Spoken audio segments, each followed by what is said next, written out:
ચાલો આપણે ક્યાં હતા? તો કે સર આ કાર્બન સ્થાપન માટેની જે પ્રોસેસ છે એ ઘણા બધા વૈજ્ઞાનિકો કરતા હતા, પણ એને સફળતા કોને મળી? તો કે સર કેલ્વિન નામના વૈજ્ઞાનિકને એને સફળતા મળી. એમણે શું કર્યું? તો કે સર એ બધા જ્યારે પ્રયોગ કરતા હતા ત્યારે એક પ્રયોગથી તો કંઈ કામ ન થાય. આપણે બધામાં જોયું કે પ્રિસ્ટલી પ્રયોગ કરતા ત્યારે એક પ્રયોગથી કાંઈ નહોતું થતું. ઘણા બધા પ્રયોગ કર્યા હતા, શ્રેણીબદ્ધ પ્રયોગ કર્યા હતા, યાદ આવે છે? તો આ ભાઈએ શું કર્યું હતું? તો કે સર શ્રેણીબદ્ધ પ્રયોગો કર્યા હતા અને શ્રેણીબદ્ધ પ્રયોગ થઈ ગયા પછી એને ખબર પડી કે 5 કાર્બન યુક્ત RuBP જે આવે છે, આપણે શું કહીએ છીએ? RuBP નું નામ કોને આવડે છે? બોલો, મને નથી આવડતું. તમને કોઈને આવડે છે? Ribulose biphosphate. એ શું હતું?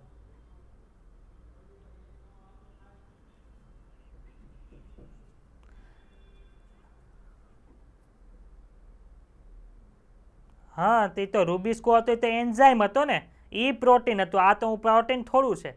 હવે મને તમે એ કહો કે RuBPમાં એક કાર્બન ઉમેરી દો તો 2-3 કાર્બન બની પ્રોટીનમાંથી શર્કરા કોઈ દિવસ બની જાય? આ હાટો પૂછ્યું હતું. ઓલું હતું ને આપણે શું ભણ્યા હતા? રૂબિસ્કો ભણ્યા હતા. આ RuBP છે, રિબ્યુલોઝ બાયફોસ્ફેટ છે. એ શું છે?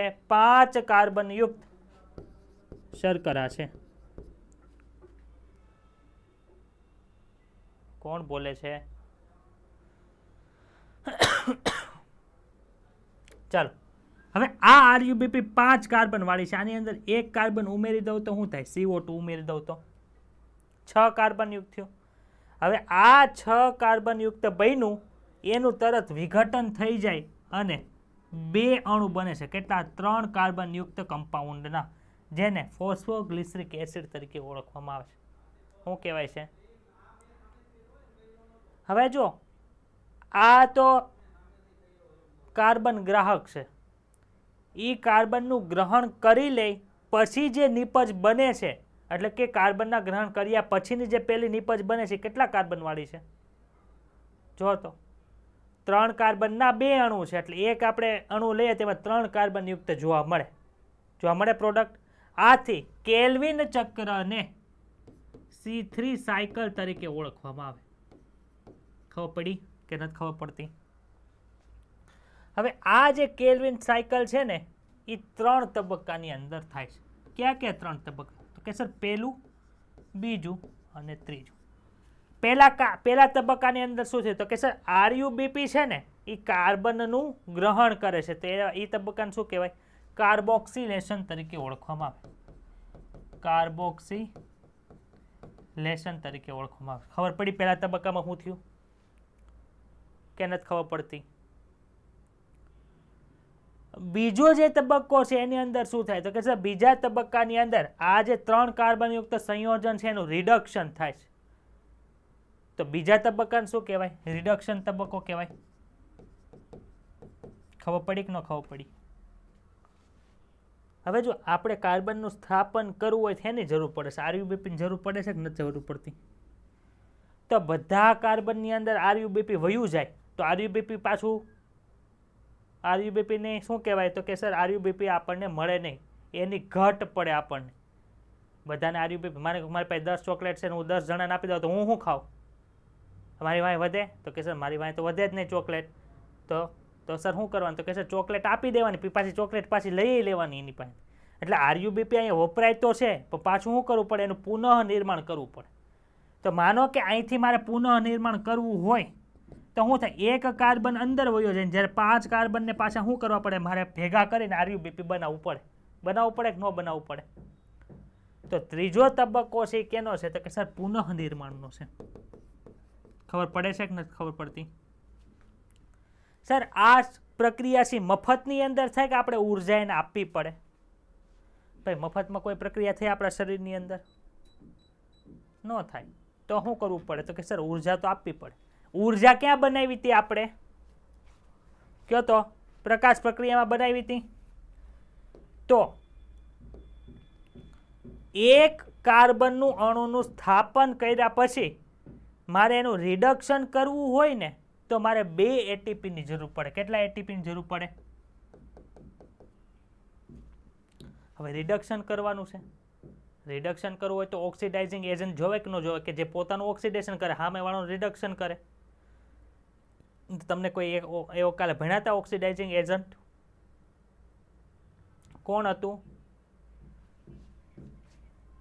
તો 2 NADPH2 ની મારે જરૂર પડે. ખબર પડી? સર પુનઃસર્જન કરવું હોય તો શું કરવું પડે? શક્તિ વાપરવી પડે. મેં 10 જણા ચોકલેટ લઈ લીધી, મારે એના 10 બર્થડે ઉપર મારે ચોકલેટ જોવી પડે. જોતી હોય તો બધા જ કોઈ બહુ ડાયા ન હોય, ચોકલેટ આપે એને પાસે ચોકલેટ માંગવી પડે. ભાઈ તારો બર્થડે છે, ચોકલેટ તો ખવડાય. એટલે મારે શક્તિ વાપરી, મેં એને કીધું મને ચોકલેટ ખવડાય. એમાં એ 5 કાર્બન તો આપી દે, મારે પાસે 5 કાર્બનને ભેગા કરીને પુનઃસર્જન કરવું હોય તો શું કરવું પડે? શક્તિ વાપરવી પડે. સર કેટલી શક્તિ વાપરવી પડે? તો કે સર 1 એટીપી મારે વાપરવું પડે. તો કેલ્વિન ચક્ર છે, જે C3 સાયકલ છે, એમાં એક સાયકલમાં કુલ કેટલા એટીપી વપરાણા જુઓ તો? 2 એટીપી રિડક્શન કરવામાં, 1 એટીપી પુનઃનિર્માણમાં. એટલે ટોટલ કેટલા એટીપી થયા? 3 એટીપી થયા. NADPH કેટલા જોયા જુઓ તો? NADPH2 આમાં કોઈને કઈ ડાઉટ છે? આ ક્યારે જોતું હતું? તો કે સર 1 C3 સાયકલ માટે, એટલે કે 1 કેલ્વિન સાયકલ માટે એટલા જોવે. તો આપણને ખબર છે 1 કેલ્વિન સાયકલ આખી આપણે ફેરવી હતી ત્યારે 5 કાર્બન તો આપણને પાછા મળ્યા હતા. કેટલા કાર્બનનું સ્થાપન થયું હતું? તો કે સર 1 જ કાર્બનનું સ્થાપન થયું હતું. તો મારે તો ગ્લુકોઝ બનાવવો છે. ગ્લુકોઝમાં કેટલા કાર્બન હોય? તો કે સર ગ્લુકોઝમાં તો 6 કાર્બન હોય કે ન હોય? તો મારે 6 વખત કેલ્વિન સાયકલ ફેરવવી પડે કે ન ફેરવવી પડે? તો મને ઈ કહો કે એક ગ્લુકોઝના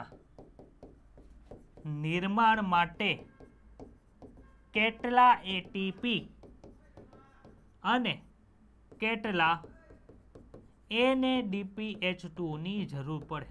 બોલો.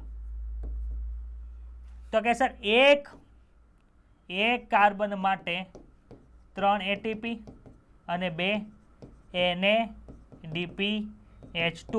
તો મારે 6 વખત ફેરવવાનું છે. તો શું થાય? 6 × 3 બરાબર 18 એટીપી અને 6 × 2 બરાબર 12 NADPH2 ની જરૂર પડે. બોલો આમાં કઈ ગણતરીમાં કઈ વાંધો છે? હીરવા કેમ મોડી આવી બેન તું? હા સરસ, આપણે બહાર જવાનું છે. નીટના પરીક્ષાના દિવસે બહાર વયું જવાનું, એટલે કઈ ટેન્શન જ નહીં. નીટના પરીક્ષાના દિવસે બહાર વયા જાય તો આખું વર્ષ ભણવાનું તો હું કાંઈ મજા જ જલસા જ કરવાના. પછી નીટનું રિઝલ્ટ આવે ત્યારે જલસા કરવાના, એડમિશન વખતે ધક્કા ખાવાના, ત્યારે જલસા જ થઈને બહાર જવાના. ચાલો, એટીપી અને NADPH ક્યાં ઉપયોગમાં આવે છે? ખબર પડી ગઈ ક્યાં વપરાણ હતા એટીપી અને NADPH2? તો કે સર C3 સાયકલમાં વપરાણ હતા. બીજું કાંઈ નથી. જે કન્સેપ્ટ હતું એ આપણે સમજાઈ ગયો, ખાલી રીડિંગ કરવાનું છે. આપણે જોયું કે પ્રકાશ પ્રક્રિયાની નિપજ એટીપી અને NADPH અથવા તો NADPH2 પણ કહી શકો અને O2 છે. તેમાંથી O2 છે એ હરિતકણની બહાર પ્રસરણ પામે છે વાયુરંધ્ર દ્વારા, બહાર યોગ્ય. જ્યારે એટીપી અને NADPH નો ઉપયોગ આહાર એટલે કે ગ્લુકોઝ બનાવવા અથવા તો ચોક્કસ રીતે શર્કરાનું નિર્માણ કરવા માટે થાય છે. આ પ્રકાશ સંશ્લેષણ નો જૈવ સંશ્લેષણ તબક્કો છે. ખપડી? પ્રકાશ સંશ્લેષણના 2 તબક્કા, પ્રકાશ પ્રક્રિયા અને અંધકાર પ્રક્રિયા. અંધકાર પ્રક્રિયાનું બીજું નામ છે જૈવ સંશ્લેષણ તબક્કો. આ પ્રક્રિયા સીધી રીતે પ્રકાશ પર નિર્ભર હોતી નથી, પણ તે CO2 અને H2O ઉપરાંત પ્રકાશ પ્રક્રિયાની ઉત્પાદન પર આધારિત હોય છે. એટલે આપણને ખબર છે ને CO2 તો જોતું તો આપણે H2O જોતું, પણ હારવાર શું આપણે ઉપયોગ કર્યો તો કે સર આપણે એટીપી અને NADPH2 નો પણ ઉપયોગ કર્યો હતો તો કે આ સર કર્યો હતો. એટલે કે એટીપી અને NADPH પર આધારિત હોય છે. તમને કદાચ એ આશ્ચર્ય થશે કે આવું પરીક્ષણ કેવી રીતે કરી શકાય. ભાઈ આપણને ખબર કેમ પડે કે આ બધાની જરૂર પડી હતી? તો કે તે ખૂબ જ સરળ છે. પ્રકાશની પ્રાપ્યતા અટકાવતા જૈવ સંશ્લેષણ પ્રક્રિયા થોડોક સમય સુધી ચાલુ રહે છે, પરંતુ ત્યારબાદ તે બંધ થઈ. કેમ ભાઈ?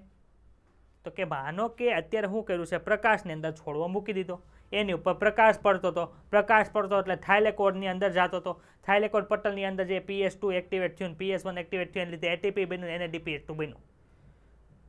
હવે એ સ્ટોક છે જ્યાં લગી રહે ત્યાં લગી પડ્યો રહે ને. હવે માનો કે મેં એ કુંડાને ઉપાડીને ક્યાં મૂકી દીધું? છાયા મૂકી દીધું. એટલે અંધકાર પ્રક્રિયા તો ભાઈ તડકામાંય શરૂ હોય ને છાયામાંય શરૂ હોય, આપણને ખબર છે.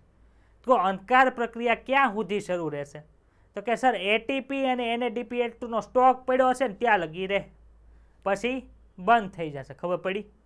આથી અંધકાર પ્રક્રિયા એ પ્રકાશ પ્રક્રિયાની નીપજ ઉપર આધાર રાખે છે. ક્લિયર? ડાઉટ હોય તો બોલો. જો ફરીથી પ્રકાશ આપવામાં આવે તો પુનઃ પાછી પ્રક્રિયા છે શું થાય છે? શરૂ થાય છે. આમ જૈવ સંશ્લેષણને અંધકાર પ્રક્રિયા કહેવું શું ખોટું છે? ભાઈ કાંઈ ખોટું નથી. કહી શકે ને ડાર્ક રિએક્શન એને કહી શકો છો. તમારા મિત્રો વિશે વચ્ચે ચર્ચા કરો. ભાઈ મિત્રો વચ્ચે ચર્ચા કરવાનો ટાઈમ નથી સર, અમારે નીટ પાસ કરવા છે ને અમે ગપાટા મારશો નકર પાછા ત્યાં જઈને. હા, આમાં ડાઉટ હતો કોઈને કાંઈ તો બોલો.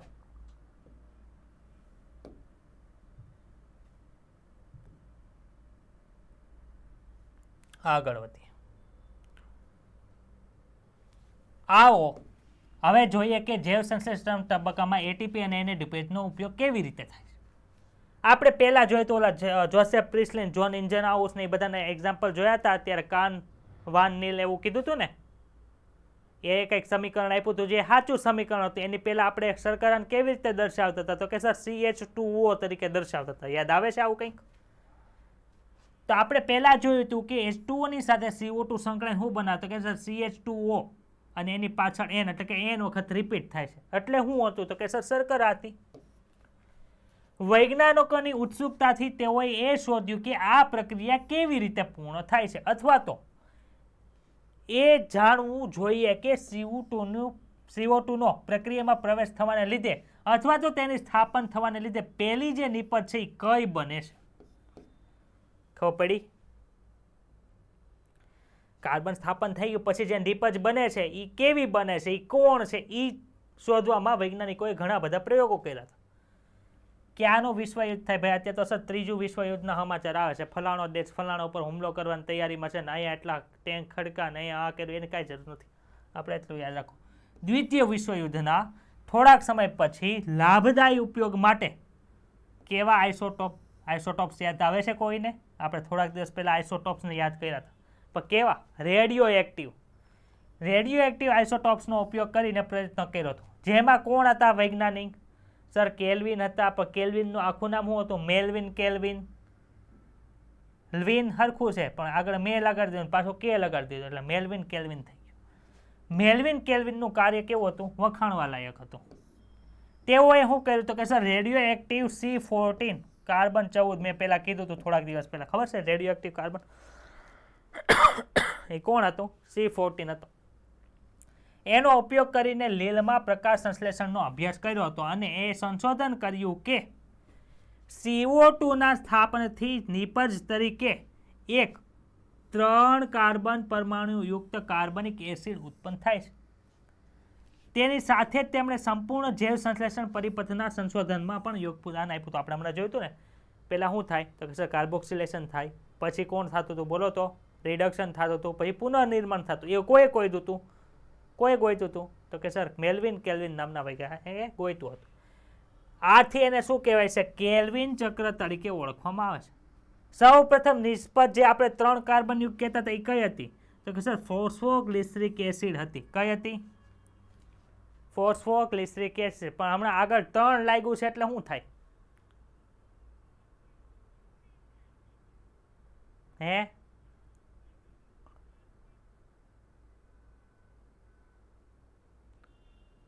ગ્લિસરિક એસિડ છે ને એની આગળ 3 ફોસ્ફો લખ્યો એટલે ત્રીજા કાર્બન ઉપર ફોસ્ફરસ હોય એવું તમને ચિરાગ સરે નથી શીખવાડ્યું? આ કાર્બનિક રસાયણ શાસ્ત્ર આવ્યું, ઓર્ગેનિક કેમિસ્ટ્રી છે. હું તમે અત્યારે ભણીને આવ્યા હાઇડ્રોકાર્બન? મંજીરા વગાડતા હતા બધા. 3 PGA નો મિનિંગ શું થયો? ત્રીજા કાર્બન ઉપર 3 ફોસ્ફોગ્લિસરિક એસિડ તરીકે ઓળખવામાં આવે છે, અથવા તો ટૂંકમાં તેને PGA પણ 3 કાર્બન યુક્ત છે એવું તરીકે ઓળખવામાં આવે છે. કેટલા કાર્બન પરમાણુઓ તે ધરાવે છે ભાઈ? આગળ એ તો ભણ્યા કેટલા કાર્બન હોય?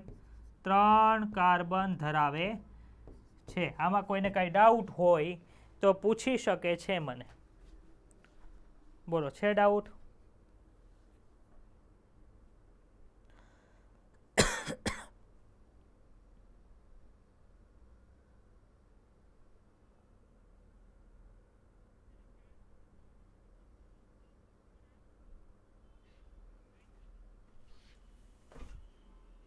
હા, કેટલા યાદની ડીપીપી આપી ગયો તો હું ક્યાં ના પાડું તે ન થાય પીએમ? હે? હા, મોડી હતી ને.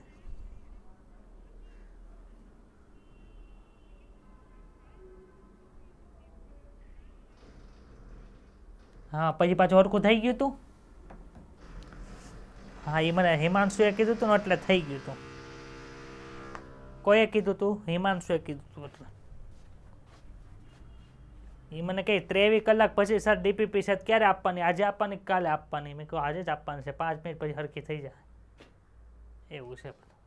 ચાલો, પછી તો થઈ ગઈ હતી ને હરખી, પણ આઈપી કેટલા ઈ કયો?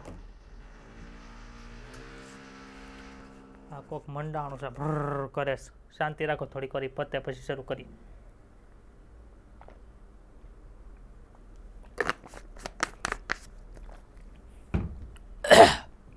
ચાલો, વૈજ્ઞાનિકો તો બહુ ઉત્સુક તો હોય જ તે કે આ પ્રયોગ કર્યો પછી આ કરો ના કરો, તો પછી પાછા બીજા વૈજ્ઞાનિકો આવ્યો. જો વૈજ્ઞાનિકોએ તે જાણવાનો પણ પ્રયત્ન કર્યો કે બધી જ વનસ્પતિની અંદર આંબો હોય, પીપળો હોય, આસોપાલવ હોય, શેરડી હોય, મકાઈ હોય, બધી વનસ્પતિ છે એ બધી જ વનસ્પતિની અંદર કાર્બનનું સ્થાપન થાય અને પેલી નીપજ ફોસ્ફોગ્લિસરિક એસિડ મળે છે કે નથી મળતી? કેમ કે એક વખત ઉત્સુકતા જાગે એટલે એક છોડવો લીધો, એનો પ્રયોગ કર્યો, એનું પતાય પછી એને જવા દીધું. બીજો છોડવો લીધો, એનો પ્રયોગ કર્યો, એનું પૂરું થયું, જવા દીધું. ત્રીજો લીધો, એમ તો ત્યાં શરૂ જ હોય લેબોરેટરીના પ્રેક્ટિકલ. તો એ એવું વિચાર્યું કે બધી જ વનસ્પતિમાં CO2 સ્થાપન કર્યા પછી પીજીએચ બને છે કે પછી બીજી વનસ્પતિમાં કોઈ બીજી નિપજનું નિર્માણ થતું હતું? તો કે અન્ય વનસ્પતિઓના સમૂહમાં વ્યાપક સંશોધન કરવામાં આવ્યું જ્યાં CO2 નું સ્થાપન થયા પછી પહેલી સ્થાયી નિપજ કઈ હતી? એ કાર્બનિક એસિડ જ હતો. કાર્બનિક એસિડ એટલે શું થાય? એસિડ સમૂહ ધરાવતા હોય એવું કાર્બનિક સંયોજન. ખબર પડે છે? તો એમાં શું થતું? ઓલામાં કેટલા હતા? 3 કાર્બન યુક્ત હતું. હવે આ જે વનસ્પતિ બીજી ગોઈ હતી ને એમાં 4 કાર્બન પરમાણુ ધરાવતું મળ્યું હતું. હવે ઈ તો એસિડ હતું, પણ ઈ એસિડને નામ શું આપ્યું? ઓક્ઝેલો એસિટિક એસિડ નામ આપ્યું, અથવા તો એને શોર્ટ ફોર્મ તરીકે OAA તરીકે ઓળખવામાં આવે. ખાસ યાદ રાખો. ત્યાર પછી તો આને શું કહેવાય? C4 સાયકલ કહેવાય કે ન કહેવાય? C4 સાયકલ આપણે ભણવાની છે. C4 cycle very short form આપેલું છે, બહુ કંઈ લાંબુ આપેલું નથી, બહુ થોડુંક એવું આપ્યું છે. ત્યાર પછીથી પ્રકાશ સંશ્લેષણ દરમિયાન CO2 ના સ્વાંગીકરણ કે પરિપાચન મુખ્ય 2 પ્રકારે થાય. ચાલો, સ્વાંગીકરણ કોને કહેવાય? આપણા શરીરમાં સ્વાંગીકરણ થાય ને? ક્યાં થતું હતું? કોને યાદ છે? Example chapter number 16, quick revision, બોલો જલ્દી. આપણે ખાધું પ્રોટીન, મગના દાણો ખાધા, એટલે બાફેલા મગ ખાધા, તેની અંદર પ્રોટીન હતું, એને ભાંગ્યું, ટોયટું, જઠરમાં ગયું, જઠરમાં પાચન થાય પ્રોટીનનું, હાસર થાય ને કોણ કરે? પેપ્સિન કરે. ત્યાંથી જાય નાના આંતરડામાં, ન્યાય ભાંગે તોડે કોણ? પ્રોકાર્બોક્સીપેપ્ટિડેઝ એક્ટિવેટ થાય ને, ટ્રિપ્સિનોજન એક્ટિવેટ થાય ને. એ બધા કરતા હતા કે નહોતા કરતા? તો કે હા કરતા હતા ને. છેલ્લે પાટા માર્યા, ઢીગા માર્યા, હથોડા બથોડા બધું મારીને એને ભાંગીને ભૂખ કરીને શું બનાવ્યું? સકર એમિનો એસિડ બનાવ્યો. હવે એ એમિનો એસિડ ક્યાં ગયા? તો કે સર બ્લડ વેસલમાં ગયા. ત્યાંથી ક્યાં ગયા? તો સર અલગ અલગ કોષોમાં ગયા. જ્યાં જેની જરૂર હતી એમાંથી ઈ એમિનો એસિડનો ઉપયોગ કરીને આપણે બીજું પ્રોટીન બનાવ્યું. તેને શું કહેવાય? સ્વાંગીકરણ કહેવાય, અથવા તો પરિપાચન કહેવાય. એસિમિલેશન તરીકે ઓળખવામાં આવે છે. એટલે કે જે કાર્બન એની અંદર ગયો, CO2 જે એની અંદર ગયો, એનું પરિપાચન 2 રીતે થાય. અમુક વનસ્પતિ શું કરે કે જે વનસ્પતિઓમાં CO2 નું સ્થાપન થયા પછી પહેલીને પર C3 એસિડ મળે, એટલે કે PGA મળે, તેમને શું કહેવાય? C3 સાયકલ કહેવાય. અને જેમની પહેલી નિપજ છે C4 એસિડ હોય એને શું કહેવાય? C4 સાયકલ તરીકે ઓળખવામાં આવે છે. આ બંને સમૂહની વનસ્પતિઓમાં અન્ય આનુષંગિક લાક્ષણિકતાઓ પણ હોય છે, જ્યારે એનું ભણવાનું આવશે ત્યારે આવશે. એટલે કે આ જ ચેપ્ટરમાં છે, આજે પૂરું કરીને જવાનું છે. ચાલો, CO2 નું પ્રાથમિક ગ્રાહક છે એ કોણ છે? CO2 નું પેલા ગ્રહણ કરે છે એ ગ્રાહક કોણ છે? તો આપણે તો હમણાં જોઈ લીધું, C3 વનસ્પતિ એ જે હતી, C3 સાયકલ જેમાં આવતી હતી એમાં RUBP હતું, પરંતુ ઓક્ઝેલો એસિટિક એસિડ છે એમાં તો 4 કાર્બન વાળું છે, તેમાં તો કાર્બનનું સ્થાપન એક જ થાય, એક સાયકલ હાલતી હોય ને ત્યારે એક જ થાય. તો સર ન્યાય તે RUBP હશે કંઈક નવું કરશે, તો ત્યાં હમણાં નવું આવશે. તો પહેલાં આ ભણીએ કેલ્વિન વાળું, પછી નવું ભણશું.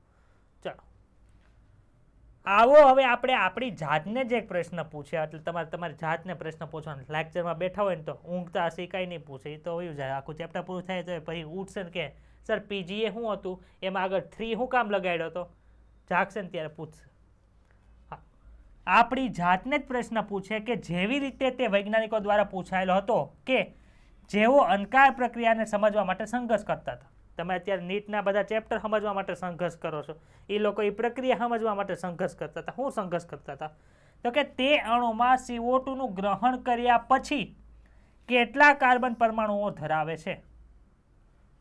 કાર્બનનું સ્થાપન કરી નાખ્યું પછી કેટલા કાર્બન વાળું બનતું હતું. અત્યારે તો આપણને ખબર છે, કેમ કે આ વૈજ્ઞાનિકો બધું લખીને ગયા છે એટલે આપણને ખબર પડી ગઈ. માનો કે તમે ડૉક્ટર બનશો ને ડૉક્ટરની અંદર કંઈક રિસર્ચ ફિલ્ડમાં જાઓ, કંઈક એનું ડિસેક્શન કરતા હશો, એમાં કંઈક નવી વસ્તુ મળશે તો તમારી પાસે બધા શીખવા આવશે, એવું ત્યાં પોગો તો તમારી પછી તમારા સ્ટુડન્ટ જે હશે એમાં પ્રશ્ન પૂછશે કે ડૉક્ટર ફલાણા ભાઈએ એ કે મેલ્વિન કેલ્વિન લખ્યું હતું, અથવા તો ફલાણા બેને આ રિસર્ચ કર્યું હતું ત્યારે એ સંઘર્ષ કરતા હતા, તો એ પોતાની જાતને શું પ્રશ્ન પૂછ્યો હતો કે એને આ વસ્તુનું સમાધાન મળ્યું હતું, એવું કહે છે. સમજાય છે? ફોન કઈ ગયો?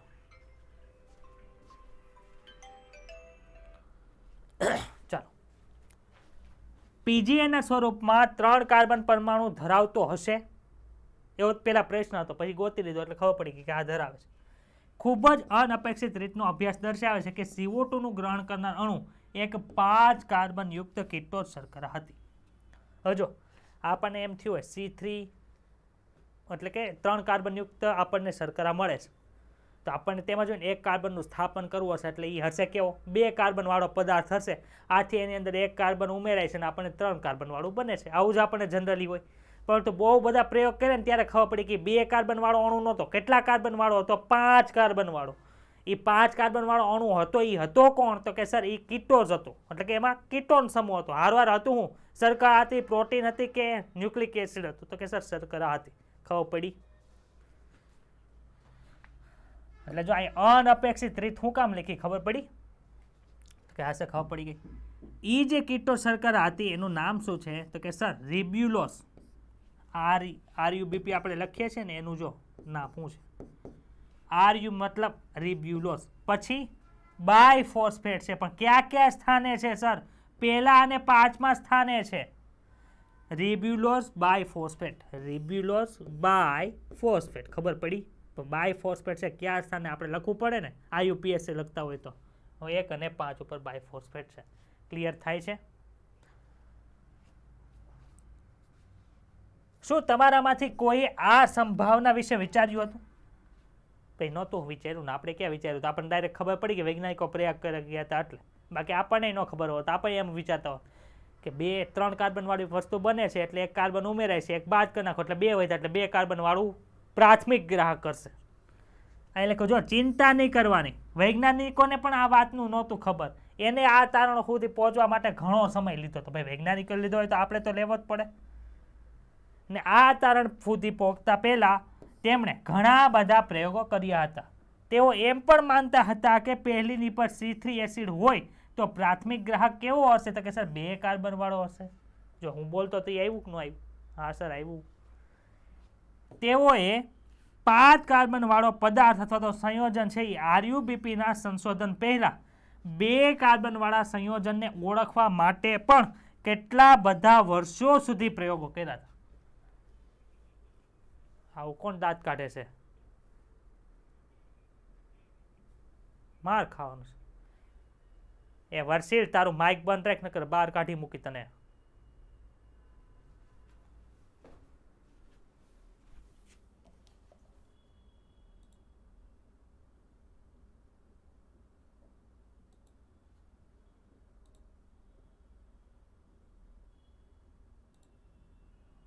ચાલો હવે અવાજ નથી આવતો ને?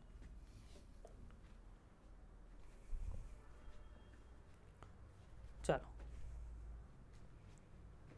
આગળ જઈએ. કેલ્વિન ચક્ર. કેલ્વિન ચક્રની અંદર શું આવે છે? વર્ષિલા, હવે તારું માઇક ઓન ન થવું જોઈએ. હવે ન્યા કોક દાંત કાઢે છે, મને અહીંયા સંભળાય છે રાક્ષસની જેમ. Kelvin cycle. હવે આ કેલ્વિન સાયકલની અંદર શું થાય આપણે ભણી ગયા છે, હવે ખાલી રીડિંગ કરવાનું છે. પાછળ આખી સાયકલ આપેલી છે, આપણે જોઈ લઈએ. બતાવી છે બધાને સાયકલ કે નથી બતાતી? ચાલો, આ આવ્યા રિબ્યુલોસ ભાઈ, આવ્યા રિબ્યુલોસ 1,5 બાયફોસ્ફેટ. એની હારે કોણ જોડાણ? તો કે સર CO2 જોડાણ. ભાઈ આ CO2 અને H2O આવ્યા ક્યાંથી? તો કે સર વાતાવરણમાં ઉડતા હતા ત્યાંથી વાયુરંધ્ર એ પકડી લીધા, ત્યાંથી અંદર ગળી ગયા. એટલે શું થયું? તો કે સર કાર્બનનું સ્થાપન થયું. એને શું કહેવાય? કાર્બોક્સિલેશન કહેવાય. પહેલો તબક્કો બતાય છે અહીં એક લખેલું છે. વેરી ગુડ, બતાય છે, સરસ.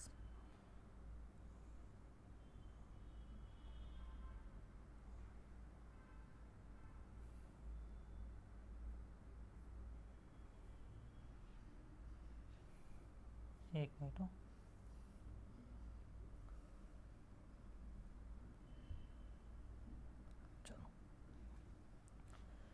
એટલે કાર્બનનું સ્થાપન થયું. આથી 3 કાર્બન યુક્ત જે PGA છે એના કેટલા અણુ બન્યા? તો કે સર 2 અણુ બન્યા. ગુણ્યા 2. ખબર પડી કે ન ખબર પડી?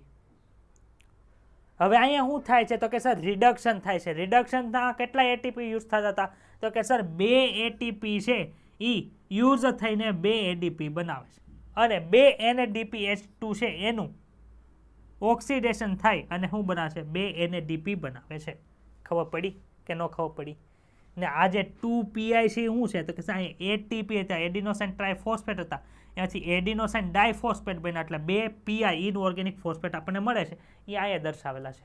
ડાઉટ છે કોઈને? અહીંયા શું નામ હતું ભાઈ? બોલો તો. ગ્લિસરિક એસિડ આપણે સામે લખતા હતા, બરોબર? પણ અહીંયા ગ્લિસરેટ લખ્યું છે, એટલે કે ગમે ત્યારે ડાયાગ્રામ દર્શાવવાનો હોય ત્યારે એસિડને એના ક્ષાર સ્વરૂપે લખવામાં આવે, એટલે અહીંયા ગ્લિસરેટ લખ્યું છે. ખબર પડી કે નથી ખબર પડતી? માઇક શરૂ કરીને બોલો ને. હવે આ બીજી કંઈક માથાકૂટ આવી. આનું ચાર્જિંગ પતી ગયું લાગે. મારે લેક્ચરમાં જ બધી માથાકૂટ થાય.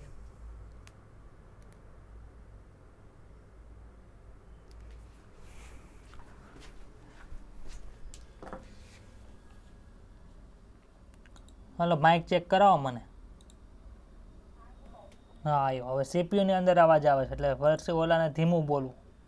હિમાંશુને કાંઈ નહીં સમજે મને.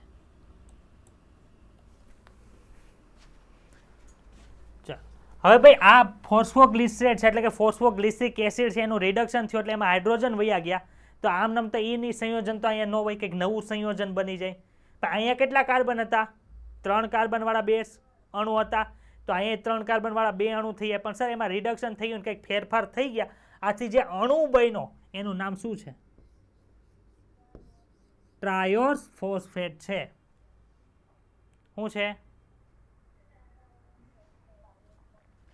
હવે આ જે ટ્રાયોસ ફોસ્ફેટ છે એમાંથી શું થાય? તો કે સુક્રોઝ તો ડાયરેક્ટ ન બની જાય, કેમ કે આપણને ખબર છે કે અહીંયા આપણે 5 કાર્બન યુક્ત બનાવવું છે, અને અહીંયા આપણી પાસે 3 કાર્બન ધરાવતા 2 અણુઓ પડેલા છે. એટલે શું કરવું પડે? તો કે સર 1 કાર્બનને અહીંયા નીચે મૂકશું, પાછા 5 કાર્બનને ઉપર લઈ જશું, અને એટીપીનો ઉપયોગ કરીને આપણે શું બનાવી દઈશું?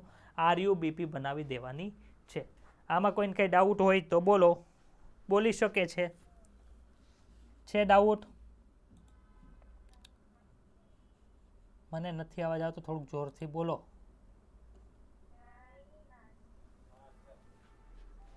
ઓકે. હવે જે આ જે ટ્રાયોસ ફોસ્ફેટ છે એને કહેવાય શું? PGAL તરીકે ઓળખવામાં આવે. PGAL એટલે શું? ફોસ્ફોગ્લિસરાલ્ડિહાઇડ તરીકે ઓળખવામાં આવે છે. શું કહેવાય છે? ફોસ્ફોગ્લિસરાલ્ડિહાઇડ. ખબર પડી કે ડાઉટ છે આમાં? તો આ જે ફોસ્ફોગ્લિસરાલ્ડિહાઇડ છે એ આવતા 14મા ચેપ્ટરમાં આવશે, કેમ કે આની રિવર્સ પ્રોસેસ છે એટલા માટે. ક્લિયર થયું? ફોસ્ફોગ્લિસરાલ્ડિહાઇડનું શું થાય તો કે સર એમાંથી એક કાર્બનનું સ્થાપન થઈ જશે, પુનઃસર્જન થઈ ગયું એટલે શું થાય તો કે સર રિબ્યુલોઝ 5 ફોસ્ફેટ બને. આ પ્રક્રિયા 6 વાર થાય એટલે એક વખત કાર્બનનું સ્થાપન થયું, બીજું કાર્બનનું સ્થાપન થયું, ત્રીજું, ચોથું, પાંચમું, છઠ્ઠું, એમ 6 કાર્બનનું સ્થાપન જ્યારે થશે ત્યારે ગ્લુકોઝના એક અણુનું નિર્માણ થાય. અહીં જો નીચે હું લીખું, કેલ્વિન ચક્રને 3 ભાગોમાં વહેંચી શકાય છે. પહેલું કાર્બોક્સિલેશન છે, જે દરમિયાન CO2 રિબ્યુલોઝ 1,5 બાયફોસ્ફેટની સાથે જોડાય છે. બીજું શું છે? રિડક્શન છે. એની અંદર શું થાય તો કે જે દરમિયાન કાર્બોદિતનું નિર્માણ પ્રકાશ રાસાયણિક પ્રક્રિયાથી બનેલા એટીપી અને NADPHના વપરાશથી થાય છે. પુનઃસર્જન એ શું થાય તો કે સર જે દરમિયાન CO2 ગ્રાહી રિબ્યુલોઝ 1,5 બાયફોસ્ફેટનું ફરીથી નિર્માણ થાય છે તથા ચક્ર છે એ સતત ચાલતું રહે. ભાઈ આ RUBP બને તો જ તે ચક્ર સતત ચાલુ રહે. RUBP જો વપરાતા જાય તો એનો સ્ટોક પતી જાય, પછી તો શું થાય તો કે સર એનો સ્ટોક પતી જાય તો પછી પાછું આ પ્રોસેસ થઈ શકે નહીં. તો આમાં કોઈને કંઈ ડાઉટ હોય તો બોલો. ચલો આ પેજ રીડિંગ કરો રીડિંગ ને ડાઉટ હોય તો પૂછો મને. શું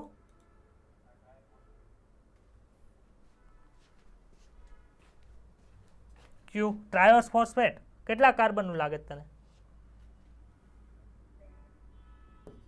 3 કાર્બન યુક્ત હોય. કેટલા અણુ હોય? 2 અણુ હોય. ફોસ્ફોગ્લિસરિક એસિડમાંથી ફોસ્ફોગ્લિસરાલ્ડિહાઇડ બને. આ 3 કાર્બનનો તો આ 3 કાર્બનનો. હવે શું થયું? ફોસ્ફોગ્લિસરાલ્ડિહાઇડના 2 અણુ અહીંયા છે, એ 2 મિક્સ થાય, એમાંથી એક અણુને હેઠો નાખી દે ને એમાંથી 5 અણુનું શું બનાવી દે તો સર 5 અણુનું અહીંયા રિબ્યુલોઝ બાયફોસ્ફેટ બનાવશે. ક્લિયર થયું હિમાંશુ કે નહીં? એટલે હા કે ના તો બોલ. નહીં, મને નથી સંભળાતું, તાર જોરથી બોલવું પડે. ચાલો રીડિંગ કરો હાલો.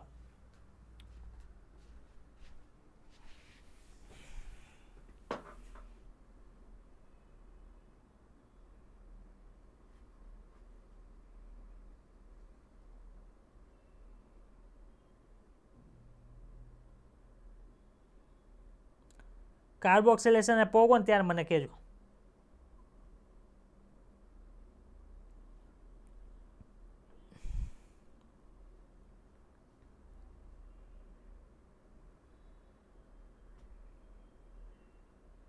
પહોંચી ગયા કાર્બોક્સિલેશન ને? ચાલો હવે આપણે શું કર્યું હતું તો કે સર RUBP ને સાથે કાર્બન ડાયોક્સાઇડ જોડો. તો આપણને તો ખબર છે ગમે એ પ્રોસેસ થાય તો ઉત્સેચક તો જોવે. ઉત્સેચક ન હોય તો પ્રક્રિયા બહુ અતિ મંદ ગતિએ થાય. એ તો આપણને પોહાય નહીં. તો માણસ કેટલા વરે મોટો થાય, બહુ ધીમી પ્રોસેસ ચાલતી હોય તો એ કરવા માટે કયો ઉત્સેચક છે તો કે સર ઉત્સેચકનું નામ છે રૂબિસ્કો. રૂબિસ્કોનું નામ જો હું વાંચું આખું શું છે? રિબ્યુલોઝ અથવા તો RUBP. પછી જે આ CO લખ્યું છે ને એનું નામ શું આપ્યું છે? RUBP કાર્બોક્સિલેઝ ઓક્સિજનેઝ.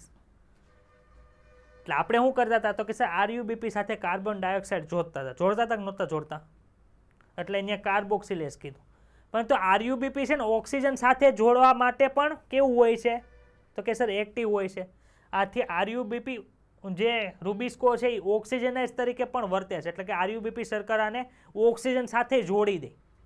એનું ડિપેન્ડ કોની ઉપર રહે તો કે સર જેની સાંદ્રતા વધુ હોય ને એની સાથે જોડાય છે. હું અહીંથી વાંચવા માટે બહુ ફોકસ કરતો હોય ને, બહુ પ્રેશર આપતો હોય ને તો તમે વાંચવા મળો ને હું એમ કહું આ પિક્ચર જો બહુ સારું છે ને ફલાણું પિક્ચર જો બહુ સારું છે ને ફલાણું પિક્ચર જો બહુ સારું છે, તમે પિક્ચર જોવા વયા જાઓ. કેમ કે તમને તો બે સાથે લગાવશે. ભણવું છે કેમ કે ડૉક્ટર બનવું છે, પિક્ચરે જોવું કેમ કે મનોરંજન કરવું છે.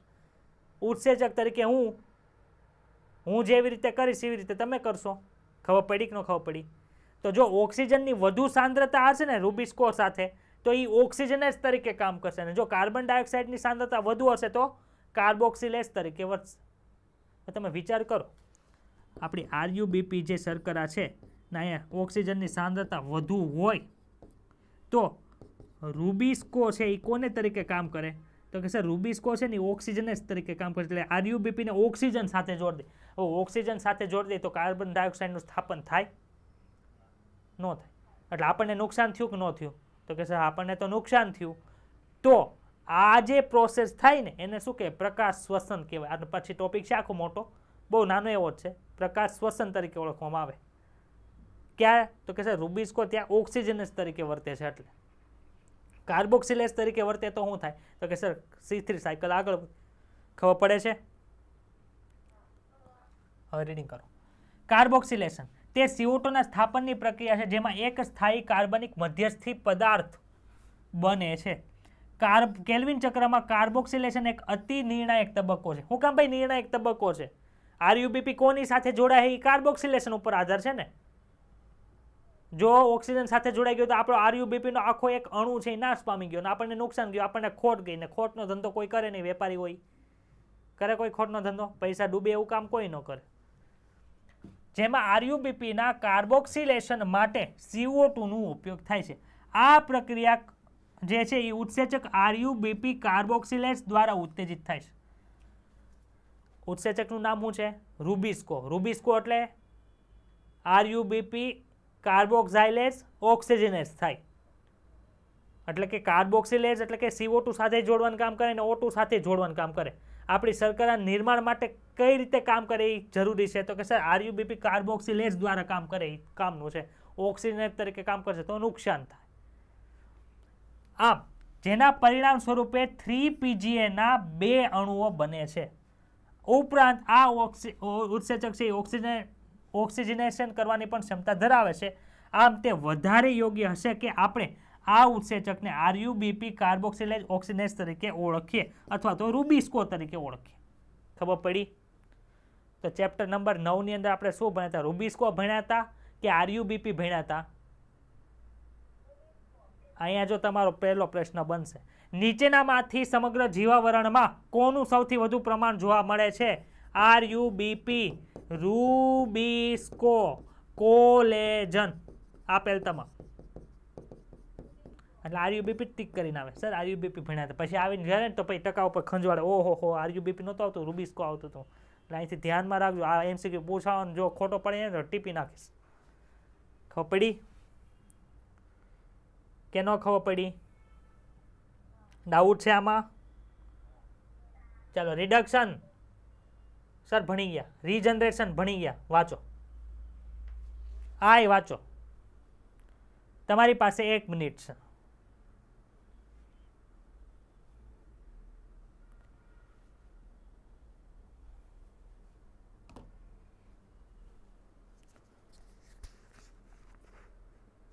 સર આનો લેક્ચર પૂરો થાય ને પછી એક વસ્તુ મારે તમને સમજાવવાની છે. કેમ કાલે એક્ઝામ છે, એક્ઝામ પહેલાં મોટિવેશન આપવાનું હોય, એ સમજાવો, મને યાદ કરાવજો, નકર હું ભૂલી જઈશ.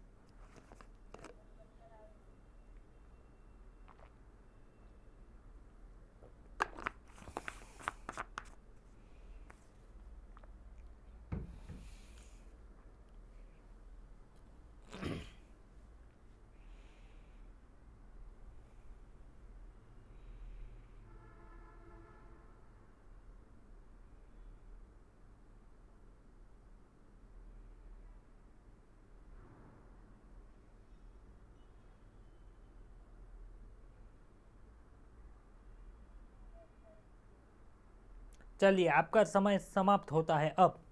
कोई डाउट हो तो बोलिए. છે ડાઉટ? આગળ જવા દો, આગળનું પેજ. ઓકે, અહીંયા સુધી ભણી ગયા. વાંચો હાલો અહીંયા સુધી. આ ટેબલે ભણાવી દીધું મેં તમને.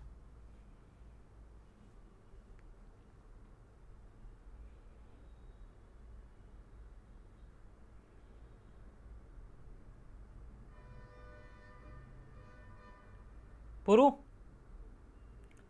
છે? ડાઉટ કાંઈ? સંતોષ? ઓકે, હવે આપણે ભણવાનું છે C4 પરિપથ. હાલો ભાઈ, એક વસ્તુ પતી ગઈ. સોયાબીનનું ઝાડવું ઉપાડ્યું, એને પ્રયોગશાળામાં લઈ ગયા, એના પર્ણનું કટિંગ શટિંગ કર્યું, એને માઇક્રોસ્કોપમાં નાખ્યો તો શું દેખાય? તો આપણે ચેપ્ટર નંબર ક્યાં ભણી ગયા હતા? 6 માં. ભાઈ આપણે ચેપ્ટર નંબર 13 માં હું ભણીએ નહીં આવો. ભાઈ એક કુંડું લીધું, એમાં પ્રકાશ મળે એવી રીતે સોયાબીનનો છોડો ઉગાડેલો હતો. હવે ત્યાંથી સૂર્યપ્રકાશમાં, આ રિવિઝન કરાવો છો કે કાલ મોડા આવ્યા તેની માટે. સૂર્યપ્રકાશમાંથી શું આવ્યું? પ્રકાશના કિરણો આવ્યા, એમાંથી શું થયું, પ્રકાશ ઉપરી અધિસ્તર ઉપર પડ્યું, ત્યાંથી પ્રકાશ અંદર ગયો, લંબોતકમાં ગયો. સર લંબોતક શિથિલોતક શું કામ આવ્યા? તો કે સર સોયાબીનનું ઝાડું છે, સોયાબીનનું ઝાડું કોનામાં હોય? દ્વિદળીમાં હોય. દ્વિદળીમાં લંબોતક અને શિથિલોતકમાં મધ્યપર્ણપેશી વિભાજિત થયેલી હોય. બધી વસ્તુ મૂકીને મારી સામું જોવો અને હું જે બોલું એ વિચારતા જાઓ, નકર માર ખાઓ. હાલ પછી શું થયું?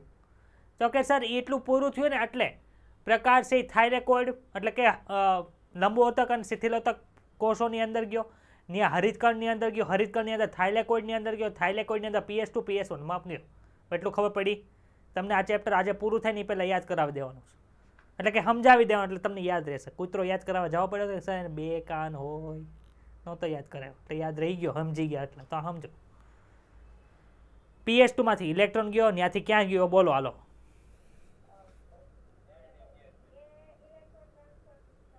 હા પણ ઇલેક્ટ્રોન ટ્રાન્સફર સિસ્ટમ પહેલાં કોણ જાય? વિજાણુ ગ્રાહક કોણ હતું પહેલો? સુરભી બોલ. હા પ્લાસ્ટોક્વિનોન પાસે ગયો, ત્યાંથી ઇલેક્ટ્રોનમાં PQH2 બન્યું, ત્યાંથી H2 છે એ ક્યાં ગયો? સોરી H+ ક્યાં જાય છે? તો કે સર H+ છે એ થાઇલેકોઇડ અવકાશમાં ગયો, ત્યાંથી ઇલેક્ટ્રોન ક્યાં ગયો? તો કે સર સાયટોક્રોમ B6F માંથી પ્લાસ્ટોસાયનિનમાં ગયો, ત્યાંથી PS1 પાસે આવ્યો, PS1 પાસેથી ફેરોડોક્સિન પાસે ગયો, ત્યાંથી NADP રિડક્ટેસ પાસે ગયો, ત્યાંથી NADP નું રિડક્શન કરીને NADPH2 બનાવ્યું, H+ અંદર હતા એ બધા બહાર આવ્યા એટલે ત્યાં ATPનું નિર્માણ થઈ ગયું. ક્લિયર? PS2 સિસ્ટમ હોય ચક્રીય નહીં પણ અચક્રીય હોય તો કેટલું સોનું નિર્માણ થાય બોલો તો? ATP NADPH2 અને ઓક્સિજનનું નિર્માણ થાય. જો PS1 ખાલી એક્ટિવ હોય, જ્યાં ક્યાં હોય તો કે સ્ટ્રોમા લેમેલીમાં, ત્યાં શું થાય? હિરલ તો શિંગડા બનાવ્યા, મને બીક લાગે છે કે આ મને શિંગડું મારી ન દે અહીંયા, તો શું થાય? તો કે સર PS1 માં કેનું નિર્માણ થયું? તો કે સર PS1 ની અંદર ખાલી ATP નું નિર્માણ થયું. ATP NADPH2 બની ગયા. ઈ ગયા ક્યાં? તો કે સર ઓલું આપણે શું કહેવાય અંધકાર પ્રક્રિયામાં ગયા. અંધકાર પ્રક્રિયાની શરૂઆત કઈ રીતે થઈ? તો કે સર CO2 આવી ગયો છે, H2 આવી ગયો, તો RUBP રેડી હતા એટલે બંને બધા ભેગા થયા અને એનું નિર્માણ થયું કાર્બોક્સિલેશનને અંતે. તો કે સર ફોસ્ફોગ્લિસરિક એસિડનું નિર્માણ થયું. ફોસ્ફેટ કયા કાર્બન ઉપર હતો હિમાંશુ બોલતો? ત્રીજા કાર્બન ઉપર, એટલે 3 ફોસ્ફોગ્લિસરિક એસિડ કહેવાય. એમાં 2 ATP ગયા અને 2 NADPH ગયા, એટલે શું થયું? તો કે સર ફોસ્ફોગ્લિસરાલ્ડિહાઇડ બન્યું, PGAL બન્યું. PGAL નું બીજું નામ અહીંયા આપ્યું હતું. શું આપ્યું હતું બોલો તો? Triose phosphate. બરોબર. હવે એમાંથી શું થાય છે? તો કે સર એમાંથી એક કાર્બન હેઠો આવી જાય, 5 કાર્બન ભેગા મળી પુનઃસર્જન ATP ની મદદથી કરીને RUBP બનાવ્યું. આવું 6 વખત થાય એટલે 6 કાર્બન ડાયોક્સાઇડનું અણુનું સ્થાપન થયું અને ગ્લુકોઝનું એક અણુ બન્યું. કોઈ ડાઉટ છે કાંઈ આમાં? કાંઈ પણ ડાઉટ હોય તો બોલો. છે હેલું? હિમાંશુ બરોબર ને? જાગો છો ને સંતોષભાઈ? હીરાબેન સુઈ નથી ગયા ને? બધાને એક જ પ્રશ્ન પૂછો પણ અલગ અલગ ભાષાની અંદર અલગ અલગ કરે. એક જ ભાષા હતી પણ અલગ અલગ સેન્ટેન્સમાં પૂછો, બધાનો અર્થ એક જ થતો. ચાલો C4 પરિપથ. ભાઈ C4 પરિપથ એટલે શું હશે? તો કે સર પ્રથમ નિપજ કેવી હશે? 4 કાર્બનની હશે. તો સર 4 કાર્બનની પ્રથમ નિપજ બનાવવા માટે જે પ્રાથમિક ગ્રાહક હશે એ કેટલા કાર્બનનો હશે? પ્રાથમિક ગ્રાહક છે એ કેટલા કાર્બનનો હશે? 5 કાર્બનનો હશે, 4 કાર્બનનો હશે, 3 કાર્બનનો હશે? તમને આવો પ્રશ્ન પૂછે. C4 પરિપથની અંદર પ્રાથમિક CO2 ગ્રાહક કેટલા કાર્બનનો હશે? 3, 4, 5 આપેલ તમામ. તો શું આવે આન્સર? 4 કાર્બન વાળો મારે બનાવવાનું છે એટલે 4 તો કોઈ દી આવે જ નહીં. આવે કોઈ દી? એટલે ખબર પડે ને 4 કોઈ દી નો આવે. બસ ચલો ભાઈ હવે C4 પરિપથ છે એ હોય ક્યાં? C4 પરિપથ છે એ આપણને જોવા કઈ જગ્યાએ મળે એ થોડુંક જણાવશો. તો કે આપણે અગાઉ જણાવ્યા મુજબ ઉષ્ણકટિબંધીય વિસ્તારની અંદર. ઉષ્ણકટિબંધ આવે ક્યાં આવે? તો કે સર સમાજ વિદ્યાની અંદર અમે પહેલાં ભણીને આવ્યા. સમશીતોષ્ણ, ઉષ્ણ આવે છે ને આવું. ન આવડતું હોય તો આપણે ચેપ્ટર નંબર 14માં નહીં સોરી ચેપ્ટર નંબર 15 ની અંદર 12મા ધોરણની અંદર ભણશું. ઉષ્ણકટિબંધીય વિસ્તારમાં અનુકૂલન પામેલી વનસ્પતિઓમાં C4 પરિપથ હોય છે. આ વનસ્પતિઓમાં CO2 નું સ્થાપન થવાથી પહેલી સ્થાયી નિપજ તરીકે C4 હોય છે, એટલે કે 4 કાર્બન ધરાવતું એસિડ હોય છે. એનું નામ શું છે? ઓક્ઝેલો એસિટિક એસિડ અથવા તો OAA તરીકે ઓળખવામાં. OAA અહીંયા આવો. ઓક્ઝેલો એસિટિક એસિડનું નિર્માણ થાય છે. છતાં પણ આના મુખ્ય સંશ્લેષણ પરિપથ તરીકે C3 પરિપથ અથવા તો કેલ્વિન ચક્રનો જ ઉપયોગ થાય છે. સર આનો સમજાણું, આ લાઈનનો સમજાવું છું હમણાં. કાર્બનનું સ્થાપન કરવું હોય ને, કાર્બનનું સ્થાપન કરવું એટલે મારે શર્કરા બનાવવી હોય તો કેલ્વિન સાયકલનો જ ઉપયોગ થાય. કોનો ઉપયોગ થાય? એટલે કે જે આપણે અહીંયા જોયું હતું ને આ સાયકલ, કઈ ગઈ ભાઈ સાયકલ? એ સાયકલ બે પૈડાવાળી નહીં, કેલ્વિન સાયકલની વાત કરું, C3 સાયકલની વાત કરું. તો આ સાયકલનો જ ઉપયોગ થાય. આ સાયકલમાં હું થયું CO2 આવ્યું. ખબર પડે છે કે નથી ખબર પડતી? તો C4 પરિપથ વાળું જે છે ને એમાં પણ કાર્બનનું સ્થાપન છે, એટલે કે શર્કરાનું નિર્માણ છે. કોના દ્વારા થાય? તો કે સર શર્કરાનું નિર્માણ છે ને એ C3 પદ પર દ્વારા થાય. પરંતુ ભેદ શું છે? કાર્બન ડાયોક્સાઇડ એની સાથે જોડાય અને જે નિપજ બને છે ને એ અલગ છે. હું હિમાંશુ, શું તકલીફ છે ભાઈ તને? હે, કોણ બકબક કરે છે બાજુમાં? તેને કે મને નીટના ક્લાસીસ કરાવે ને, મારે ડોક્ટર બનવું છે એમ કહી દે. ના ના કાલે હતો. નહીં કાલે હતો કે નહોતો? હા, મારું ધ્યાન બધે હોય કોણ શું કરે છે એમ. ડોક્ટર બનાવવા છે મારે. હા, તેને કે મને અત્યારે ભણવા દે. તું ધ્યાન આમથી આમ બહાર નહીં કાઢતો, નકર તને કાઢી મૂકીશ.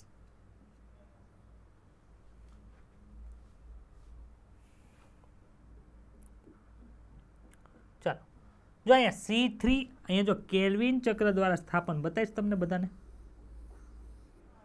એટલે મુખ્યત્વે શર્કરા કોના દ્વારા બની? કેલ્વિન ચક્ર દ્વારા જ બને. પરંતુ ડિફરન્સ શું છે? જો ભાઈ આ જે વનસ્પતિઓ જે છે એની અંદર શું થાય? તો કે સર એની અંદર બે પ્રકારના કોષો હોય. કયા બે પ્રકારના કોષો? તો કે સર એક છે ને મધ્યપર્ણનો કોષ કહેવાય. કહેવાય કે ન કહેવાય? મધ્યપર્ણ કોષ તો તમને બધાને યાદ છે કે નથી? અને એક છે પુલકંચુક કોષ, એટલે કે વિભેદિત થયેલો કોષ છે. અહીંયા જો મધ્યપર્ણ કોષની અંદર શું થાય છે? તો કે સર મધ્યપર્ણનો કોષ છે ને એટલે આ રીતનું હોય. જો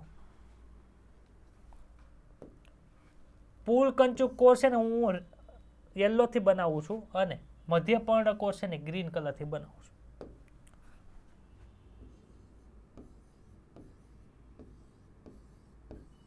આ બધા કોણ છે?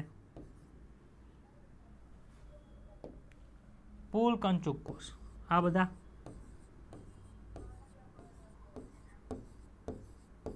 આવી રીતે હોય, ખબર પડે? એમાંથી એક જોડકું ઉપાડીને અહીંયા મૂક્યું છે. કયું જોડકું?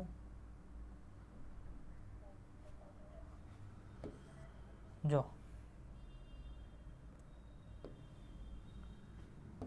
માનો કે આ જોડકું ઉપાડીને મને આમાં કે બહારની બાજુ કયા કોષો આવે છે?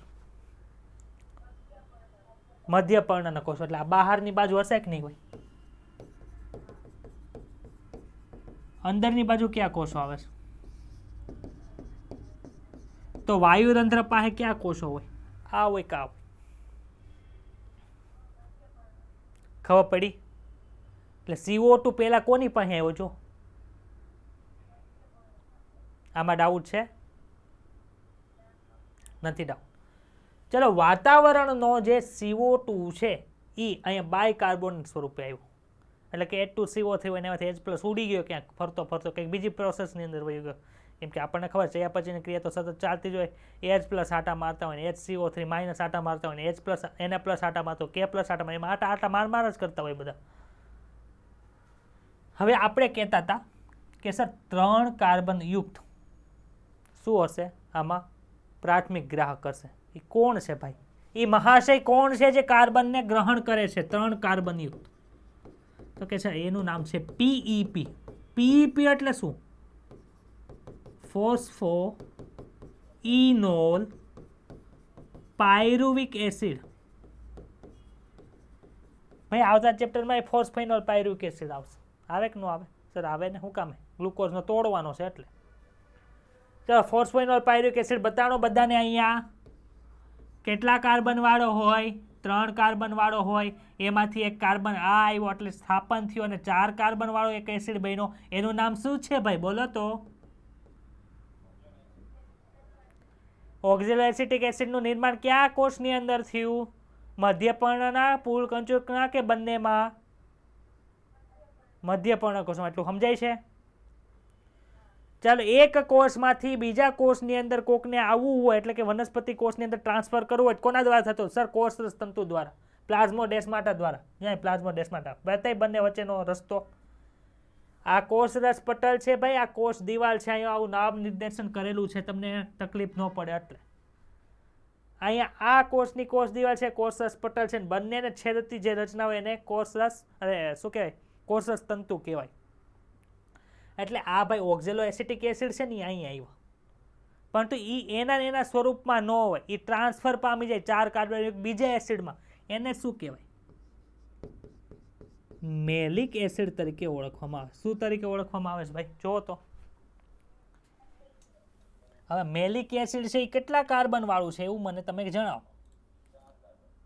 4 કાર્બન યુક્ત છે. આમાં કોઈને કઈ ડાઉટ છે ભાઈ? તો બોલો. 4 કાર્બન યુક્ત મેલિક એસિડમાં કોઈને કઈ ડાઉટ હોય તો બોલો.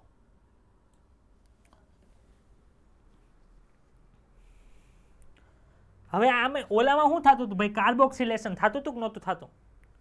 અહીંયા શું થાય છે? ડી કાર્બોક્સિલેશન એટલે CO2 મુક્ત થઈ ગયો. બતાવો CO2 ભાઈ, જો અહીંયા આવી ગયા સરસ મજાના નાના એવા CO2 ભાઈ બતાણા. તો અહીંયા જે કાર્બન કેટલા વાળી વસ્તુ વધી હશે કયો તો ભાઈ? 3 કાર્બન વાળો જે એસિડ છે એનું નામ શું છે સર? એને તમે ઓળખીએ છીએ પાયરુવિક એસિડ છે. આપણે ભણીએ છીએ ને ગ્લાયકોલિસિસને અંતે પાયરુવિક એસિડ બને છે. 2 અણુ 3 કાર્બન વાળા. એ જો અહીંયા 3 કાર્બન વાળો છે પાયરુવિક એસિડ. ખબર પડી? તો પાયરુવિક એસિડનું નિર્માણ નીચેનામાંથી કયા કોષની અંદર થાય છે? મધ્યપર્ણના કોષ, પછી પુલકંચુકના કોષ, એ બી બંને કે કઈ કહી ન શકાય? પુલકંચુકના કોષમાં. ખબર પડી ને?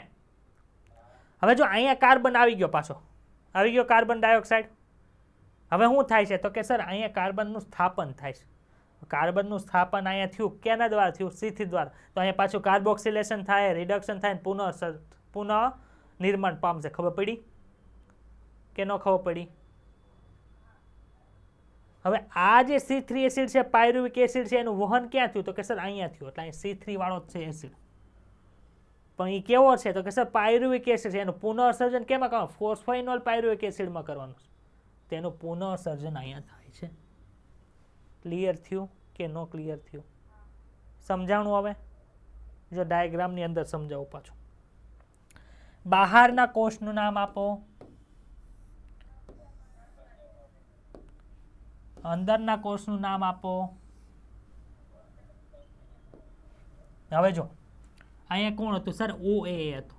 OAA કોની સાથે જોડાણ? તો કે સર CO2 સાથે જોડાણ. એટલે શું બન્યું? સોરી, O નહીં, PEP હોય, ફોસ્ફોઇનોલ પાયરુવિક એસિડ હોય ને. કોનું નિર્માણ થયું? C4 નું. C4 એટલે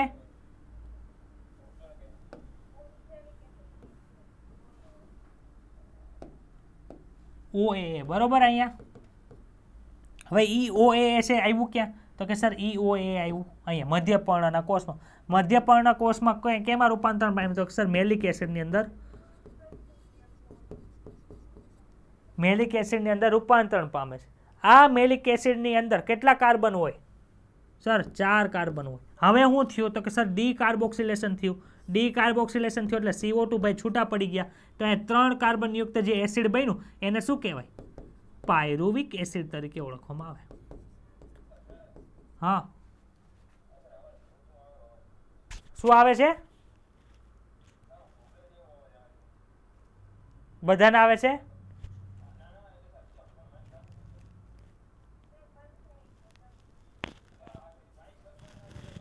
બધા માઇક બંધ રાખજો ભાઈ. તમે એકલા બેઠા હોય તો એ માઇક બંધ રાખવા. તમારી બાજુમાં માખી ઉડતી હોય ને એનો અવાજ આવે. હવે બરોબર હિમાંશુ? હાલો, આ CO2 નું ભાઈ પાછા અહીંયા કઈ 3 પ્રોસેસ થાય કે ન થાય? પહેલી પ્રોસેસ કાર્બોક્સિલેશન, બીજી પ્રોસેસ છે એ કઈ હતી? રિડક્શન. ત્રીજી પ્રોસેસ કઈ હતી? પુનઃનિર્માણ. એટલે આખી પ્રોસેસ અહીં ચાલુ રહી. અહીંયા કોણ હોય? રૂબિસ્કો હોય ને ભાઈ. આ 3 કાર્બનયુક્ત પાયરુવિક એસિડ ભાઈ ઉપર ગયા, વહન થયું, અહીંયા પોઈ ગયા પાયરુવિક એસિડ. અમારે શું કરવું? પાયરુવિક એસિડમાંથી ફોસ્ફોઇનોલ પાયરુવિક એસિડની અંદર રૂપાંતરણ કરાવે તો શું થાય? પુનઃનિર્માણ થાય કે ન થાય? કયો તો આ જે આખો પથ છે એમાં જે પહેલી સ્થાયીની પથ છે એ 4 કાર્બન યુક્ત છે. આથી એને C4 ચક્ર તરીકે ઓળખવામાં આવે છે. ભાઈ આ કોઈએ ગોઈતું હતું તો કે સર આ હેચ અને સ્લેક નામના વૈજ્ઞાનિકે ગોઈતું હતું. આથી એને હેચ સ્લેક પરિપથ તરીકે પણ ઓળખવામાં આવે છે. ડાઉટ છે? તો C4 પરિપથની અંદર હકીકતની અંદર કાર્બનનું સ્થાપન કયા પદ દ્વારા થાય? કેલ્વિન ચક્ર દ્વારા જ થાય અથવા C3 પરિપથ દ્વારા જ થાય. તો એને C4 પરિપથ શું કામ કીધું? તો સર કાર્બનને જે વાતાવરણમાંથી જે ગ્રહણ કરતો જે પેલો ઘટક બને છે એ 4 કાર્બન યુક્ત છે. આથી એને શું કહેવાય છે? C4 પરિપથ તરીકે ઓળખવામાં આવે છે. ડાઉટ છે? હવે જો આ જે છે C4 પરિપથ છે ને એની અંદર પ્રકાશ શ્વસન થવાની સંભાવના નહિવત હોય છે. કારણ આપી સમજાવો એવું બોર્ડની અંદર પ્રશ્ન પૂછાય છે, પણ તમારા બોર્ડનું કંઈ કામ નથી. બોર્ડ પાસ આઉટ છો તમે બધા. શું કામે? તો કે સર રૂબિસ્કો પાસે જો ઓક્સિજન વધારે હોત તો પ્રકાશ શ્વસન કરત. પાસે તો આપણને ખબર છે ઓક્સિજન તો આવવાનું નથી. પ્રમાણ કોનું વધે છે? જો તો CO2 નું પ્રમાણ વધે છે. શું કામે? તો કે સર ઓક્ઝેલોએસિટિક એસિડ છે ને CO2 ને ઠાલવી જ રાખે. માનો કે એક વિદ્યાર્થી છે એ રૂમની અંદર વાંચવા બેઠો. એ રૂમની અંદર નથી મોબાઈલ, નથી ટીવી, ખાલી છે રીડિંગના ચોપડા. તો એ શું કરશે? રીડિંગ કરી રાખશે. એને ખાવું હોય તો એને ખાવાનું ઉપર આપી જાય છે એના મમ્મી. એટલે શું થાય? રીડિંગની અંદર ફોકસ કરે છે. પણ વિદ્યાર્થી છે એ તો બે કામ કરે, રીડિંગ માટે છે અને પિક્ચર માટે છે. માનો કે એક એવો વિદ્યાર્થી છે એ હોસ્ટેલની અંદર રહે છે, જેમ કે હિમાંશુ કંઈક બીજે રહેતો તો હવે ઘરે આવી ગયો છે એમ. તો હવે એમ એવા વિદ્યાર્થીનું શું થાય? ખાવાનું હાથે બનાવવાનું, મોબાઈલ એની પાસે હોય અને વાંચવાનું હોય. એટલે એની પાસે શું છે? મોબાઈલ છે અને ચોપડાય છે. તો મન થાય ત્યારે ચોપડાય ખોલે ને મન થાય ત્યારે મોબાઈલમાં પાછું પિક્ચરે જોઈ લે. તો વાંચવાની રીડિંગની કેપેસિટી કોની વધારે? એક રૂમની અંદર બેઠેલો છે એની કે હોસ્ટેલમાં જે મોબાઈલ હારે રહે છે એની? બોલો તો. રૂમમાં બેઠેલો વ્યક્તિ. બરોબર છે. તો આમાં જો રૂબિસ્કો એક રૂમની અંદર બેઠો છે, જ્યાં શું થાય છે એને કાંઈ કામ નથી કરવાનું, ખાલી વાંચવાનું જ કામ કરવાનું. વાંચવાનું કામ એટલે ખાલી CO2 જ મળે જો એને. એનો ઓક્સિજન સાથે સંપર્ક તો નથી થતું. CO2 એના જે સગાવાલા છે અહીં CO2 મૂકી જાય જો. એટલે એનું ધ્યાન ખાલી ક્યાં હોય? કાર્બન સ્થાપન કરવા માટે. ત્યાં CO2 ની સાંદ્રતા વધે કે ન વધે? અહીંયા કહો તો મને. તો રૂબિસ્કો છે એ ઓક્સિજનેસ તરીકે કામ કરે, કાર્બોક્સાઇલેસ તરીકે કામ કરે? સોરી, કાર્બોક્સિલેસ તરીકે. ખબર પડી? ઓક્સિજનેસ કે કાર્બોક્સિનેસ? અરે સોરી, મને હા, કાર્બોક્સિલેસ. બરોબર. તો કાર્બોક્સિલેસ તરીકે અહીં કામ કરશે. એટલે C3 કરતા C4 વનસ્પતિની કાર્બન ડાયોક્સાઇડ સ્થાપન કરવાની જે શું કહેવાય કેપેસિટી છે એ વધારે હોય. સમજાણું આ વાક્ય? ચેપ્ટર નંબર 11 ની અંદર 3 કે 4 લાઈન સ્કીપ કરાવી હતી. રીડિંગ કરીને આવજો. નહીં સમજાય તો હું તમને બુધવારે સમજાવીશ. આમાં આવી ગયું. ક્લિયર? હું કામ ભાઈ એની કેપેસિટી વધારે છે? તો કે સર એમાં શું ન હોય? ઓક્સિજન હોતું નથી. ચાલો રીડિંગ શરૂ કરીએ. હા સર કરો. C4 વનસ્પતિઓ વિશિષ્ટ હોય છે. શું કામ? તો કે તેઓ તેમના પર્ણમાં એક વિશિષ્ટ પ્રકારની અંતસ્થ રચના ધરાવે છે. એટલે કે તમે કાપકૂપ કરો ને તમને એક વિશિષ્ટ રચના બતાવે જે બીજા એકેય વનસ્પતિમાં હોતી નથી. જે ઊંચા તાપમાને પણ સહન કરી શકે છે. તો શું કામ ઊંચું તાપમાનને સહન કરવાની જરૂર શું કામ પડે? આપણને ખબર છે ઊંચા તાપમાને શું થાય? કે તો ઉત્સેચક કામ કરે કે નિષ્ક્રિય થઈ જાય? થઈ જાય. હવે ઓલાની અંદર તો શું હતું સર, C3માં તો ખાલી મધ્યપર્ણના કોષો હતા, ત્યાં તાપમાન વધી જાય તો મધ્યપર્ણના કોષોની અંદર એ તાપમાન વધી જાય, રૂબિસ્કો નિષ્ક્રિય થઈ જાય, બિચારો કામ ન કરી શકે. આમાં તો રૂબિસ્કોને અંદર બેઠાડ્યો છે, અંદરના રૂમની અંદર, એસી વાળા રૂમમાં. તાપમાન વધે ને, બહાર ભલે તાપમાન વધે, એસી શરૂ છે, શું ફરક પડે? આથી C4 ની અંદર શું થાય, ઊંચો તાપમાન હોય ને તો પણ કાર્બોક્સિલેશનની પ્રક્રિયા છે શરૂ જ રહે. તેઓ પ્રકાશની વધુ તીવ્રતાની સામે પ્રતિક્રિયા દર્શાવે છે. તેમાં પ્રકાશ શ્વસન કહેવાતી પ્રક્રિયાનો અભાવ જોવા મળશે. આ હજી તમને આગળ ભણાવ્યું, મેં તમને અહીંયા ભણાવતું, સમજાણું? તેઓમાં જૈવભારની ખૂબ જ ઊંચી ઉત્પાદકતા હોય છે, એટલે કે જૈવભાર એટલે કે શર્કરા વધુ બનાવવાની કેપેસિટી હોય છે. આવો તેઓને એક એક કરીને સમજીએ. ભાઈ અમે તો સમજી ગયા છે, હવે ખાલી રીડિંગ બાકી છે. હાલો રીડિંગ કરો, હાલો. રીડિંગનું કામ તો તમારું છે, સમજાવવાનું કામ મારું છે.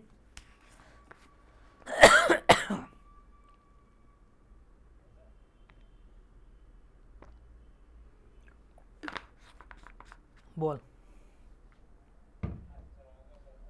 એક મિનિટ મને સીપીયુ પાસે મારો કાન લઈ જવા દે. બોલ. હે એટીપીમાં તમને જો જેટલું આપ્યું ને એટલું જ કર. આપ્યા આમાં એટીપી આપ્યા તને? ન પૂછાય. તને કીધું ઈ કરે તાર ડોક્ટર બનવું કે એટીપીમાં વનસ્પતિ શાસ્ત્રી બનવા જાવું તારે? એક કામ કર, તું આમાંથી નીકળી જા, બીએસસીમાં વયો જા. બીએસસીની અંદર છે ને બોટનીની અંદર જા, પછી એમએસસી બોટની કર, પછી એનું પીએચડી કરવા માટે વનસ્પતિ શાસ્ત્રી તરીકેની ડિગ્રી મેળવી અને રિસર્ચ સેન્ટરમાં વયો જા, ત્યાં તને જવાબ મળશે. તાર ડોક્ટર બનવાની કાંઈ જરૂર નથી.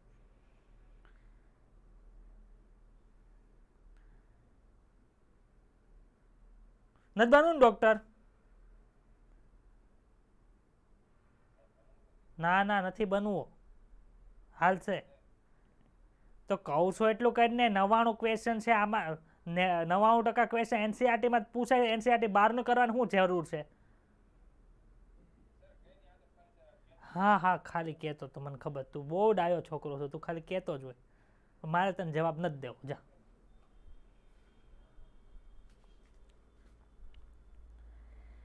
આ છે ને હું કામ નથી કહેતો ખબર? ઘણી વખત ઓછું જાણવાની અંદર છે ને બહુ સારી વાત છે, કેમ કે છે ને કન્સેપ્ટ હરખા ક્લિયર કરશે ને, બધી વસ્તુ ભેગી થાય ને ખીચડો થાય ને ત્યારે ઓલાની અંદર પેપરની અંદર ગીચડો કરીને આવશે.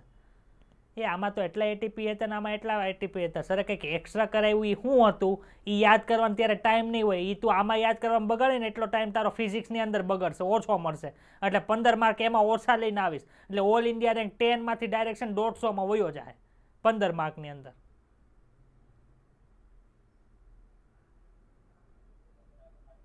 ના જેટલું છે ને એટલું કરો ને. 15 વખત વાંચો, હું ના નથી પાડતો. એનસીઆરટી 20 વખત વાંચીને જાજે, હું શાબાશી આપીશ. એનસીઆરટી બહાર કરવા ગયો તો એક ઢીકો મારીને પાડી દઈશ.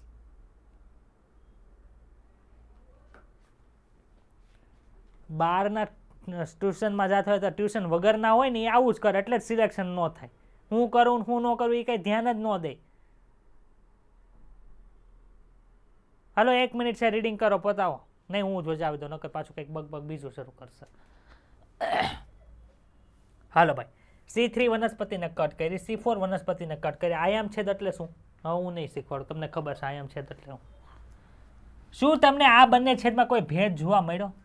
શું બંને પર્ણોમાં એક જ પ્રકારની પેશી હતી? મધ્યપર્ણ પેશી, એટલે કે જે વચ્ચેની પેશી હતી. વાહિપુલને ઉડાડી દો, અધિસ્તને ઉડાડી દો, પછી જે વચ્ચે એને મધ્યપર્ણ પેશી કહેતા હતા. શું વાહિપુલની આસપાસ સમાન પ્રકારના જ કોષો હતા? તો કે સર નહીં, અલગ અલગ હતા. ક્યાં હતા? તો જો નીચે લખ્યું. C4 પરિપથ ધરાવતી વનસ્પતિમાં વાહિપુલની આસપાસ મોટા કોષો આવેલા હોય છે, તેને પુલકંચુકના કોષો કહેવામાં આવે છે. અને પર્ણોમાં જે જોવા મળતી આવી જે અંતઃરચના હોય એને ક્રેન્ઝ પેશી રચના તરીકે ઓળખવામાં. આપણે કીધું હતું મધ્યપર્ણના કોષોની અંદરની બાજુ આપણને શું જોવા મળે છે? પુલકંચુકના કોષો જોવા મળે છે. તો આવી જે રચના હોય એને શું કહેવાય?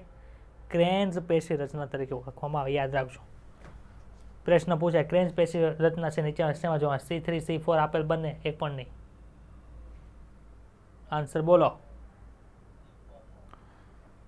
સર શું તમે ફાલતુના સવાલ પૂછો છો ભાઈ? આ ફાલતુનો સવાલ નથી, આમાં જ પૂછાવાનો છે. બોલું છું ને એમાંથી 50% ક્વેશ્ચન આવવાના છે તમારા નીટમાં.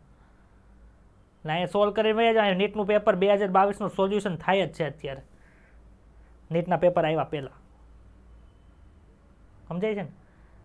હિમાંશુ તો આઉટ ઓફ એનસીઆરટીના ક્વેશ્ચન પૂછી નીટમાં નથી પૂછા એટલે તને એટલો લોસ જાય.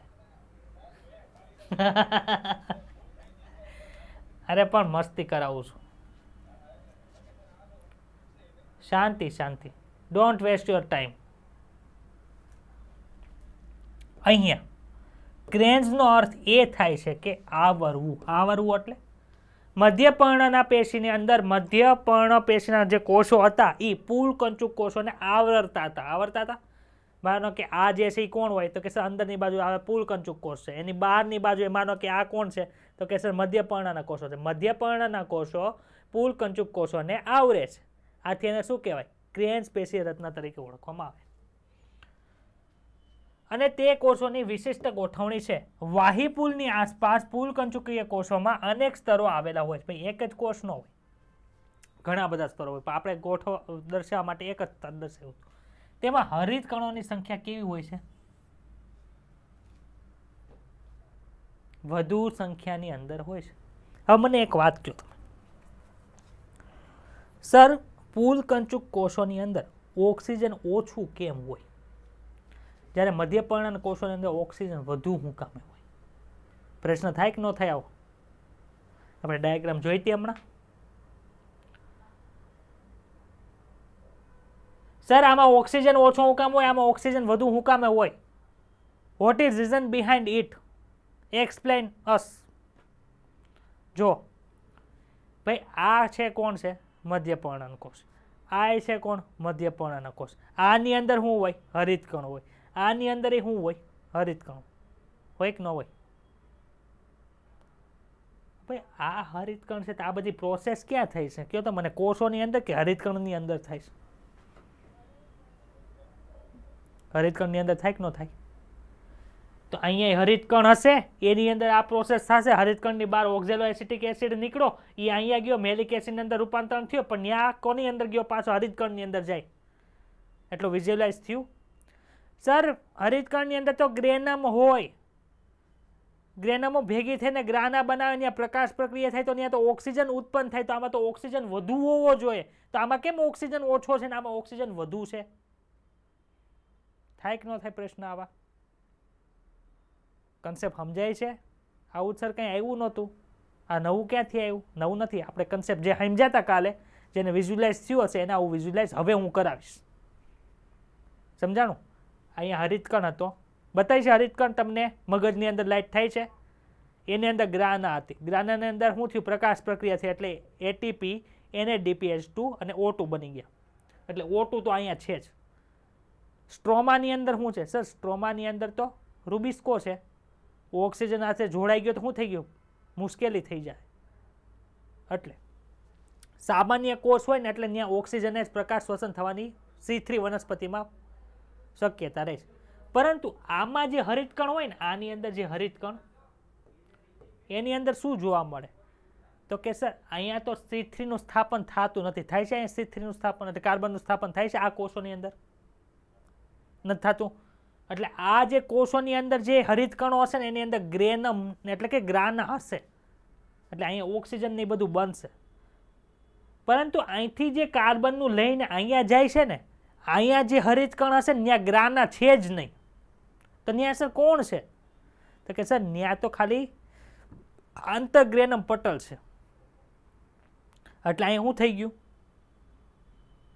આંતરગ્રેનમ પટલ છે એટલે ખાલી એટીપી તો બનશે, NADPH2 બનશે નહીં. આપણે NADPH2 ની કંઈ જરૂર નથી. છે જરૂર આમાં? અમુક જે જરૂર હશે, અમુક જે જરૂર હશે એ તો અહીંથી સ્થળાંતર થઈને આવી જશે. પરંતુ અહીંયા પ્રકાશીય વિઘટન, શું કહેવાય, પાણીનું પ્રકાશીય વિઘટન નહીં થાય. એટલા માટે શું થશે તો કે સર અહીંયા ઓક્સિજન બનશે નહીં. ઓક્સિજન જે હશે અહીંયા છે ને અહીંથી બહાર હોય, અહીંયા સુધી પહોંચશે નહીં. સમજાય છે? તો અહીંયા કઈ થયું? C3 પ્રોસેસ થઈ અહીંયા. તો સર C3 માં તમે કીધું NADPH2 જોતા હતા, તો એ ક્યાંથી? અહીંથી ન અહીંયા આવી જાય. ખબર પડે છે કે નથી ખબર પડતી? ક્લિયર થયું?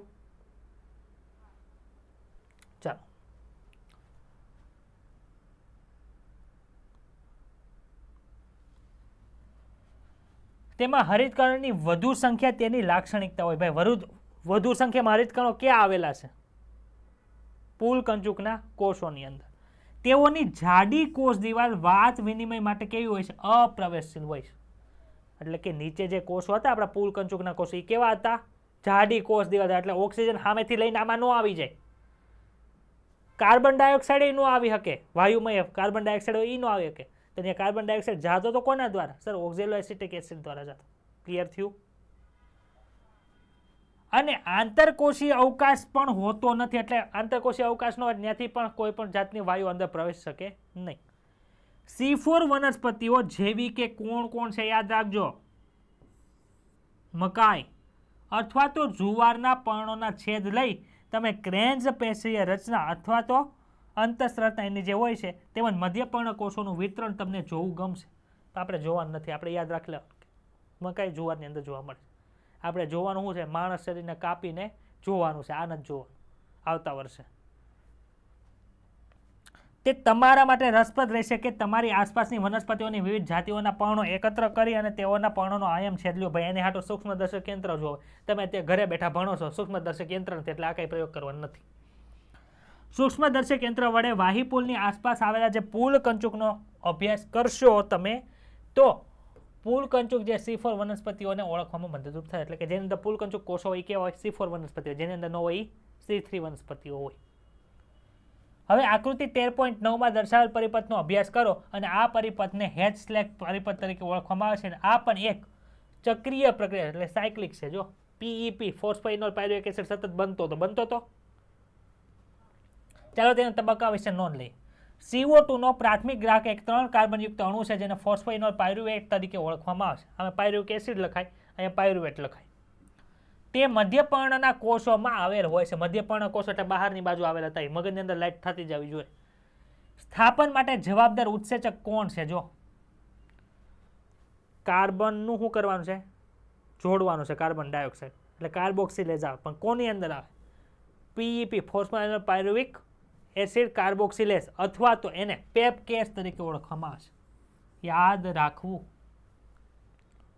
C3 ની અંદર કાર્બન જોડવા માટે RUBP કાર્બોક્સિલેઝ આવે છે. અહીં નોંધવું જરૂરી છે કે મધ્યપર્ણના કોષોમાં રૂબિસ્કો છે એ આવેલ હોતો નથી. કહો તો હું કામ નથી રૂબિસ્કો? કેમ કે એ તો C3 વનસ્પતિ માટે જવાબદાર, C3 પરિપથ માટે જવાબદાર છે. C3 પરિપથ છે એ તો મધ્યપર્ણના કોષમાં થતો નથી. ક્યાં થાય છે? પુલકંચુકના કોષમાં થાય છે. આથી એ ક્યાં છે? અંદરની બાજુ. સમજાય છે? C4 એસિડ ઓક્ઝેલો એસિટિક એસિડ મધ્યપર્ણના કોષોમાં નિર્માણ પામે છે. ત્યારબાદ તે મધ્યપર્ણના કોષોમાં અન્ય 4 કાર્બનયુક્ત સંયોજન જેને મેલિક એસિડ કહેવાય અથવા તો બીજું છે એસ્પાર્ટિક એસિડ દ્વારા પણ જાય છે. એસ્પાર્ટિક એસિડ, મેલિક એસિડ યાદ રાખજો. જે પુલકંચિક કોષમાં સ્થળાંતર થાય છે. પુલકંચુકીય કોષોમાં આ C4 એસિડ વિઘટન પામીને CO2 અને એક 3 કાર્બનયુક્ત અણુનું મુક્ત કરે છે જેને પાયરુવેટ કહેવાય. પાયરુ અથવા તો પાયરુવિક એસિડ તરીકે ઓળખવામાં આવે છે. ક્લિયર? 3 કાર્બનયુક્ત અણુ પુનઃ મધ્યપર્ણ પેશીના કોષોમાં પુનઃ પ્રવેશે છે. તે ફરીથી PEP ફોસ્ફોઇનોલ પાયરુવેટ એટલે કે પાયરુવિક એસિડની અંદર નિર્માણ થાય છે અને આ એક ચક્ર પૂરું થયું. હવે આ જે CO2 કઈ ગયો? વિઘટન થયું. કઈ ગયું CO2? આયરું. આ CO2 ક્યાં ગયો? તો કે સર CO2 જે છે એ C3 પરિપથમાં ગયો. ક્લિયર?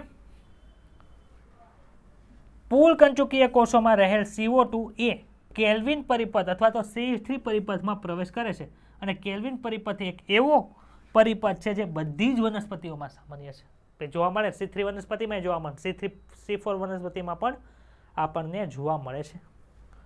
પુલકંચુકીય કોષો રિબ્યુલોઝ બાયફોસ્ફેટ કાર્બોક્સિલેઝ ઓક્સિડેઝ ઉત્સેચકથી પ્રચુર હોય છે. પ્રચુર એટલે કે વધુ માત્રાની અંદર હોય છે, પરંતુ એમાં પેપકેઝનો અભાવ હોય. ભાઈ ત્યાં ક્યાં ફોસ્ફોઇનોલ પાયરુવિક એસિડનું કાર્બન ડાયોક્સાઇડ સાથે જોડવાની હતી? તો કે સર ત્યાં તો કાંઈ જોડવાની નહોતી, એટલે ત્યાં એનો અભાવ હતો. ખબર પડી? આ મૂળભૂત પરિપથ કે જેના પરિણામ સ્વરૂપે શર્કરાનું નિર્માણ થાય છે તે કેલ્વિન પરિપથ C3 અને C4 વનસ્પતિઓમાં સામાન્ય છે. એટલે કે કેલ્વિન પરિપથ છે એ C3 વનસ્પતિમાં અને C4માં બંનેમાં જોવા મળે. ડાઉટ હોય તો બોલો. છે ડાઉટ? પૂરું થઈ ગયું? શું તમે નોંધ્યું કે C3 વનસ્પતિના બધા મધ્યપર્ણ કોષોમાં કેલ્વિન પરિપથ જોવા મળે છે? હા ભાઈ, બધા મધ્યપર્ણમાં C3 માં જોવા મળતો તો નહોતો જોવા મળતો? C4 વનસ્પતિઓમાં મધ્યપર્ણ કોષોમાં આ પરિપથ જોવા મળતો નથી, પરંતુ પુલકંચી કોષોની અંદર જ જોવા મળે છે. ક્લિયર? ડાઉટ હોય તો બોલો. બધા કન્સેપ્ટ ક્લિયર છે? મગજની અંદર એમ થાય હજી કંઈક નથી સમજાણું?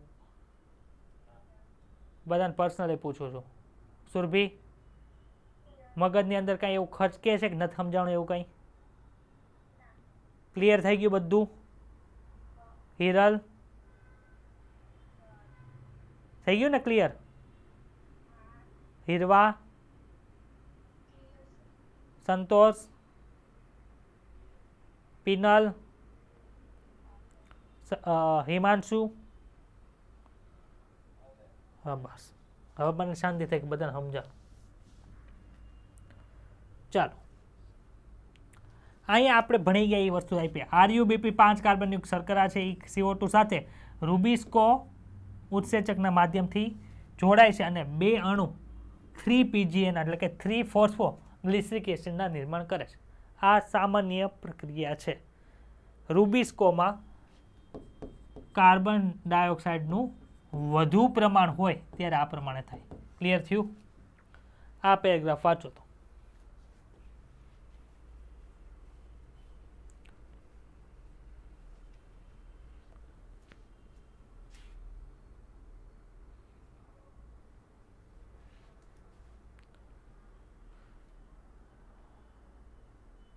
થઈ જાય એટલે કયો. છે કઈ નવું પેરેગ્રાફમાં? નીચે વાંચો. રૂબિસ્કો ઉત્સેચક વિશ્વમાં સૌથી વધુ પ્રમાણમાં મળતો ઉત્સેચક છે. તમને આશ્ચર્ય થશે કે કેમ? તો કે આ ઉત્સેચકનું લક્ષણ એ છે કે તેના સક્રિય સ્થાને તે CO2 તેમજ ઓક્સિજન બંને જોડાઈ શકે છે. રૂબિસ્કોનું જે સક્રિય સ્થાન એટલે ખબર પડે, સક્રિય સ્થાન એટલે શું થાય? આવું કંઈક ભેણાતા ને એક્ટિવ સાઇટ કીધી હતી, યાદ આવ્યું? એ આ સક્રિય સ્થાન, ત્યાં CO2 જોડ્યા કે ઓક્સિજન જોડ્યા. એટલા માટે તેને રૂબિસ્કો કહેવાય, એટલે ઓક્સિજનેઝ કહેવાય અને કાર્બોક્સિલેઝ તરીકે પણ ઓળખવામાં આવે છે. શું તમે વિચારી શકો છો કે આ કેવી રીતે સંભવિત છે? ભાઈ એક્ટિવ સાઇટ મળતી આવતી હોય એટલે જોઈન્ટ થઈ જાય. રૂબિસ્કોને ઓક્સિજન કરતાં કાર્બન ડાયોક્સાઇડ પ્રત્યે વધુ આકર્ષણ હોય છે. કોની કરતા? તમે બધા વિદ્યાર્થીઓ છો, તમને નીટ પાસ કરવી છે એટલે ગેમ કરતાં ભણવામાં વધારે ઇન્ટરેસ્ટ હોય એવું હું માનું છું. પછી બહુ મોબાઈલમાં એડવર્ટાઈઝ જોઈ હોય ને પછી ગેમ રમવાનું મન થાય તો પછી તમે એમાં ચડી જાઓ. એટલે શું થયું? રૂબિસ્કોને ઓક્સિજન કરતાં CO2 પ્રત્યે વધુ આકર્ષણ હોય. કલ્પના કરો કે જો આવું ન થતું હોત તો શું થાત? તો કે ભાઈ આવું ન થતું હોત તો એ ઓક્સિજન સાથે જોડાઈ જાય, કાર્બન ડાયોક્સાઇડ સાથે જોડાય, શર્કરા બનત નહીં, આપણે બધા ભૂખેથી મરી જાય. આ જોડાણ ક્ષમતા કેવી હોય છે? સ્પર્ધાત્મક હોય છે. સ્પર્ધા થાય. અહીંયા કેમ નીટમાં 15 લાખ વિદ્યાર્થી વચ્ચે સ્પર્ધા થાય, હું MBBSમાં જાઉં, હું MBBSમાં જાઉં, એમની સ્પર્ધા થાય. સ્પર્ધા બંને જગ્યાએ બધે થાય. O2 અથવા તો CO2 તેમાંથી ઉત્સેચક સાથે કોણ જોડાશે તેનો આધાર તેમની સાપેક્ષ સાંદ્રતા ઉપર છે. એટલે કે O2 અને CO2 એક સાથે બે હોય તો કોની સાંદ્રતા વધુ છે એ એની સાથે જોડાય છે. સામાન્ય વસ્તુ છે. એક જગ્યાએ મેં 50 ચોકલેટ છે એ રેડ કલરની મૂકી છે અને 15 ચોકલેટ યલો કલરની મૂકી છે. તો હું આંખો બંધ કરીને જે ચોકલેટ ઉપાડું એમાં કોની સંભાવના વધુ હશે? તો કે સર લાજો, શું કામ? એ વધુ છે એટલે. એમ ઉત્સેચક એક પડ્યો છે, એની પાસે ઘણા બધા ઓક્સિજનેશન CO2 છે, તો એની સાથે જોડાવાની સંભાવના કોની? બંને તો જોડાઈ શકે છે. જેમ મારા હાથમાં બંને ચોકલેટ આવી શકે એમ CO2 જોડાય ને O2 જોડાય, પણ જોડાણ સંભાવના કોની વધારે? જે વધુ હશે એની. એવી રીતે સમજાય છે. સાપેક્ષ સાંદ્રતા એટલે બંનેમાંથી જે વધારે હોય એ જોડાય. C3 વનસ્પતિઓમાં કેટલાક O2 રૂબિસ્કો સાથે જોડાય છે. આથી CO2 ના સ્થાપનમાં ઘટાડો થાય છે. અહીં પ્રકાશ શ્વસનમાં RuBP 3PGA ના 2 અણુઓમાં પરિવર્તન થવાને બદલે ઓક્સિજન સાથે સંયોજાઈને પરિપથમાં એક જ ફોસ્ફોગ્લિસરેટનો 3 કાર્બોનિક અણુ અને એક ફોસ્ફોગ્લાયકોલેટનો અણુનું નિર્માણ કરે છે. આ ખાસ યાદ રાખજો. જો આપણે સામાન્ય પ્રક્રિયા શું હતી? RuBP પ્લસ CO2 એટલે શું બનતું? 3PGA બનતા હતા કે નહોતા બનતા? આમાં રૂબિસ્કો સાથે CO2 જોડાય છે, પરંતુ બીજી એક કન્ડિશન લખી. RuBP પ્લસ O2 આવી ગયો. અહીંયા રૂબિસ્કો સાથે કોણ જોડાનું? O2 જોડાય છે. તો શું બને છે? તો કે સર PGA ના 3 અણુ બનતા, સોરી 3PGA ના 2 અણુ બનતા હતા ને, એની જગ્યાએ અહીં ખાલી હું PGA જ લખો, નકર તમે પાસે લો છે ચાલશે.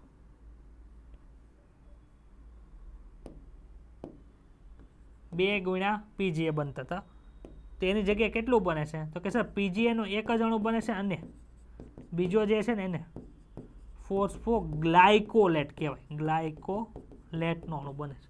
આ ખાસ યાદ રાખજો. ગ્લાયકોલેટ શબ્દ છે ને એ યાદ રાખજો. આમાં બહુ બધા કન્ફ્યુઝન થાય છે, આમાં પૂછાય છે પ્રશ્ન. તો આપણે જો આ PGA છે ને, આ PGA PGAL માં રૂપાંતરણ થતું હતું ને CO2 સ્થાપન થતું હતું, એટલે 2 વખત થતું હતું અને આપણને RuBP મળતું હતું. પણ એ તો એક ફોસ્ફોગ્લાયકોલેટ મળી ગયો. હવે આ ફોસ્ફોગ્લાયકોલેટ મળે એ તો કંઈ કામનો નથી. આથી કાર્બન સ્થાપનમાં ઘટાડો થાય છે. સમજાય છે કે નથી સમજાતું? પ્લસ પ્રકાશ શ્વસનના પરિપથમાં શર્કરા તો ઉત્પન્ન થતી જ નથી અને એટીપીનું સંશ્લેષણ પણ થતું નથી, પરંતુ તેના પરિણામ સ્વરૂપ એટીપીના ઉપયોગની સાથે CO2 પણ મુક્ત થાય છે. અહીંથી શું થાય ભાઈ? આ આખું પરિપથ હાલે ને તો એને હારે CO2 પાછું એક મુક્ત થાય. પણ આપણો રૂબિસ્કો વપરાય, અરે રિબ્યુલસ બાયફોસ્ફેટ વપરાઈ ગયું. આ રૂબિસ્કો પણ વપરાણું ઉત્સેચક છે. એ PGA ના અણુ એક જ મેળવ્યો, 2 જગ્યાએ મળતો હતો એમ. એટલે એવી રીતે આપણને શું થાય છે? નુકસાન થાય છે. પ્રકાશ શ્વસન પરિપથમાં એટીપી કે NADPH નું સંશ્લેષણ થતું નથી. આમ પ્રકાશ શ્વસન એ વ્યયકારક પ્રક્રિયા છે. વ્યયકારક, વ્યય એટલે શું થાય? વ્યય એટલે નુકસાન થવું થાય ને, તો નુકસાનકારક પ્રક્રિયા છે પ્રકાશ શ્વસન છે તે. હવે જો શું લખ્યું છું, હું બેઠા બેઠા બોલું છું, વાંધો છે કોઈને કંઈ? C4 વનસ્પતિની અંદર પ્રકાશ શ્વસન થતું નથી. તેનું કારણ છે કે તે એક એવું તંત્ર ધરાવે છે કે જે જગ્યાએ RuBP એટલે કે રૂબિસ્કો ઉત્સેચક હોય તેના સ્થાને CO2 ની સાંદ્રતા વધારી દે છે. એટલે કે ત્યાં ઓક્સિજન હોય ને તો એની કરતાં પણ CO2 વધી જાય. કોને લીધે? ઓક્ઝેલો એસિટિક એસિડનું વિઘટન થઈને બને છે. એટલે એવું ત્યારે જ થાય છે કે જ્યારે મધ્યપર્ણમાંથી C4 એસિડ પુલકંચકીય કોષોમાં વિઘટન પામીને CO2 ને મુક્ત કરે છે, જેના પરિણામ સ્વરૂપ CO2 ની અંતઃકોષીય સાંદ્રતા વધી જાય છે. અંતઃકોષીય સાંદ્રતા એટલે કોષોની અંદર રહેલી સાંદ્રતા. તેનાથી એ સુનિશ્ચિત થાય કે રૂબિસ્કો છે એ કાર્બોક્સિલેજ તરીકે કાર્ય કરશે અને ઓક્સિજનેટ સ્વરૂપે તેની પ્રક્રિયાને ન્યૂનતમ કરી દેશે. એટલે કે ઓક્સિજનેટ તરીકે કામ કરી શકશે નહીં. હું કામે ન કરે ભાઈ? તો કે ઓક્સિજનની સાંદ્રતા નહીવત છે. ક્લિયર થયું? હવે તમે જાણો છો કે C4 વનસ્પતિઓમાં પ્રકાશ શ્વસન થતું નથી. હવે સંભવતઃ તમે સમજી ગયા હશો કે આ વનસ્પતિની ઉત્પાદકતા તેમજ ઉત્પાદન કેમ વધુ સારું હોય, કેમ કે પ્રકાશ શ્વસન થતું નથી. તે ઉપરાંત આવી વનસ્પતિ ઊંચા તાપમાન સામે સહિષ્ણુતા દર્શાવે છે. શું કામ દર્શાવે છે એ ખબર પડી? બધાને ખબર પડી? માઇક અનમ્યુટ કરીને બોલો એટલે મને એમ થાય કે મોઢાની અંદર મગ ભરીને નથી બેઠા. સંતોષ, તારો અવાજ મને ન આવ્યો, હીરવાનો અવાજ ન આવ્યો. હા બસ હવે ઉપરોક્ત પરિચર્ચાના આધારે શું તમે વનસ્પતિઓની તુલના કરી શકો કે જેઓ C3 અને C4 પરિપથ દર્શાવે છે? આપેલા કોષ્ટકને પૂરો કરો અને તમે સૂચનાઓ આપો ભાઈ. ચાલો આપેલ કોષ્ટક આપણે જોઈએ. હાલો હવે આ કોષ્ટક તમારે ભરવાનું છે.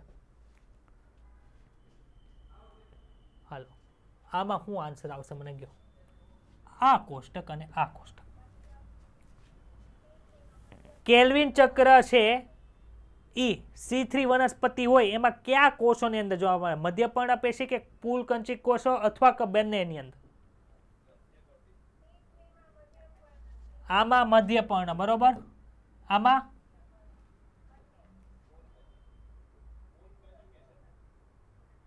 હરખું બોલો, એક એક ને પૂછું છું, એક એક. સુરભી, હિરલ, હીરવા. ચાલો એ બંને કહે છે. હાલો પિનલ, પુલકંચુક. સંતોષ બંને વાળો છે. હિમાંશુ. હાલો હવે ભાઈ ઓલી આકૃતિ 2 વાળી હતી ને એ જોવો, એમાં છે ને C3 નું સ્થાપન, C3 ચક્ર ક્યાં જોવા મળતું હતું ભાઈ? પુલકંચુકમાં જોવા મળતું હતું. હે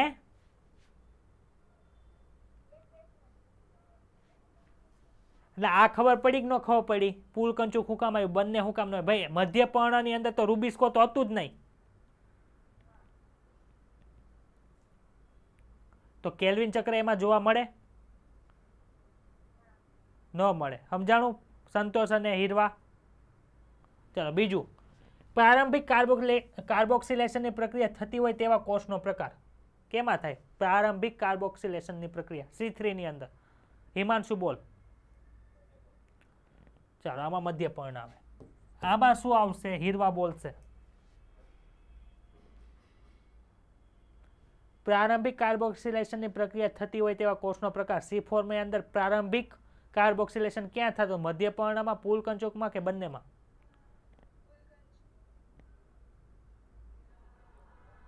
પેલા તો મને એ કે પ્રારંભિક કાર્બોક્સિલેશન એટલે શું થાય? કાર્બન ડાયોક્સાઇડ પેલા કોક સંયોજન સાથે જોડાય, એને શું કહેવાય? પ્રારંભિક કાર્બોક્સિલેશન કહેવાય. ખબર પડી તને એટલી? તો પ્રારંભિક કાર્બોક્સિલેશન કયા કોષોની અંદર થતું હતું? C4 વનસ્પતિની અંદર, મધ્યપર્ણ. સમજાણો? એટલે આવે છે ને ક્વેશ્ચન આવે ને, ક્વેશ્ચન એટલે એને આપણે જે કન્સેપ્ટ સમજ્યા હોય ને એના આધારે વિઝ્યુલાઇઝ કરવા. એટલે આપણે બધા લેક્ચરની અંદર ભણીએ છીએ છતાં પણ ટેસ્ટની અંદર માર્ક નથી આવતા. એનું કારણ આ છે કે આપણે બી જાય છે. બીવાનું નહીં, કન્સેપ્ટ સમજાઈ ગયા ને તો બીવાનું નહીં. જે ક્વેશ્ચન આવ્યું એનું વિઝ્યુલાઇઝેશન કરવાનું કે આ મને શું કહેવા માંગે છે, એટલે તરત આન્સર આવડી જાય. ક્લિયર થયું? હવે મધ્યપર્ણ. ચાલો, પર્ણમાં CO2 નું સ્થાપન કરતા કેટલા પ્રકારના કોષો હોય છે? ચાલો C3 વનસ્પતિઓમાં કેટલા પ્રકારના કોષો હોય? પિનલ બોલશે.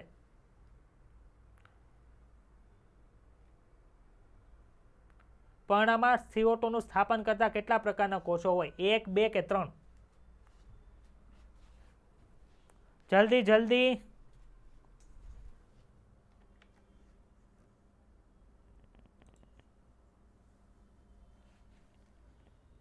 પિનલ તારો અવાજ નથી આવતો બેન, કે તું કઈ બોલતી જ નથી.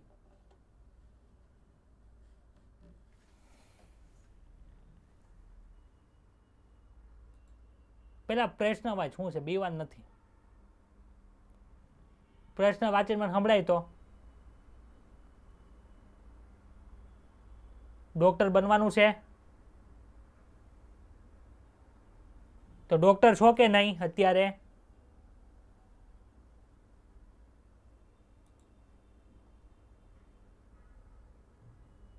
હિરલ,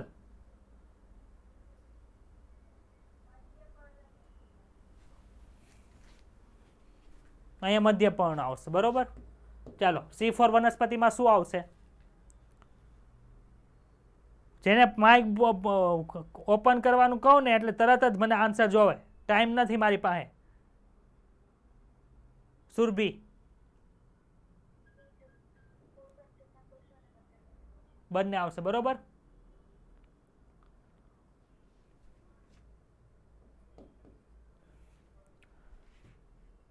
ચાલો ચોથો ક્વેશ્ચન શું છે? CO2 નો પ્રાથમિક ગ્રાહક કયો છે? RUBP, PEP અને PGA. C3 વનસ્પતિમાં શું આવશે? હિમાંશુ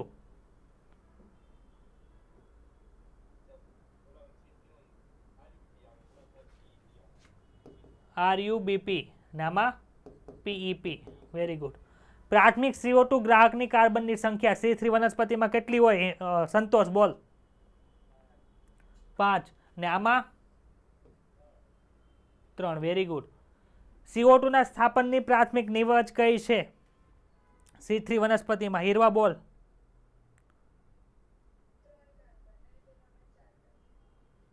નહીં આમાં પ્રાથમિક નિપજ છે એ કઈ છે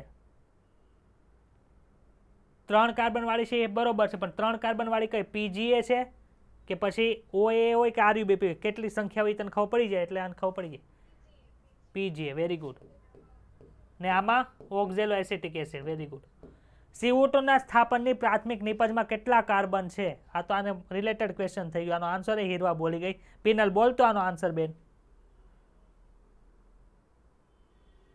આમાં શું આવશે CO2 ના સ્થાપનની પ્રાથમિક નિપજમાં કેટલા કાર્બન હોય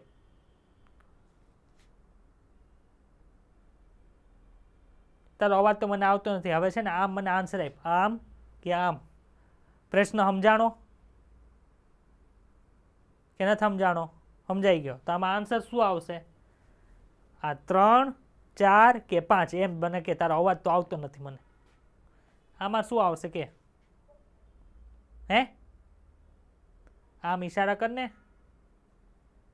3 આવશે વેરી ગુડ આમાં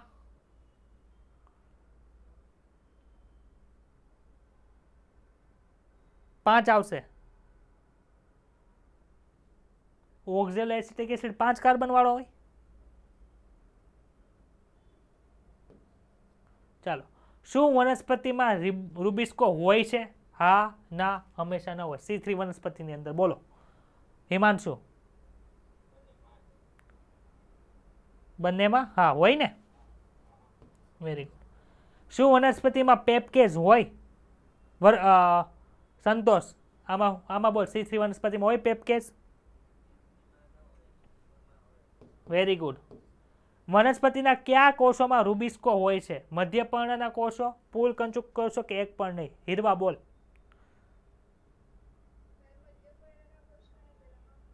વેરી ગુડ આવડવા માંડ્યું હવે ખબર પડી ને કઈ રીતે સોલ્યુશન કરવાનું ડરવાનું નથી થતું પિનલ ડરવાનું નથી થતું હાલો આગળ તીવ્ર પ્રકાશની સ્થિતિમાં CO2 ના સ્થાપનનો દર ઓછો વધારે બોલો હિમાંશુ બોલ આમાં ઓછો આમાં વધારે ક્લિયર હું કામ એ થાય ઓકે ચાલો શું પ્રકાશની ઓછી તીવ્રતામાં પ્રકાશ શ્વસન થાય છે વધારે નહીવત કે ક્યારેક આમાં થાય ઓછી તીવ્રતા હોય તો પ્રકાશ શ્વસન પણ થાય તો વધારે થાય કે ક્યારેક થાય જો તીવ્રતા ને પ્રકાશને શું લેવા તો ઓછી તીવ્રતા હોય તો પ્રકાશ સંશ્લેષણ ઓછું થાય પ્રકાશ સંશ્લેષણ ઓછું થાય એટલે O2 ઓછો મુક્ત થાય O2 ઓછું મુક્ત થાય એટલે શું થાય ઓક્સિજનેસ તરીકે વર્તવાની શક્યતા ઓછી હોય એટલે પ્રકાશ શ્વસન ક્યારેક જ થાય ખબર પડી આમાં થાય કે ન થાય હિમાંશુ બોલ ન થાય એટલે નહીવત આવશે સમજાણું હાલો આમાં શું પ્રકાશની વધુ તીવ્રતામાં પ્રકાશ શ્વસન થાય છે સુરભી શું થાય વધારે ક્યારેક કે નહીવત વધારે આમાં શું વેરી ગુડ નહીવત સમજાણું આ કે ન સમજાણું ચલો શું CO2 ની ઓછી સાંદ્રતામાં પ્રકાશ શ્વસન થાય છે આમાં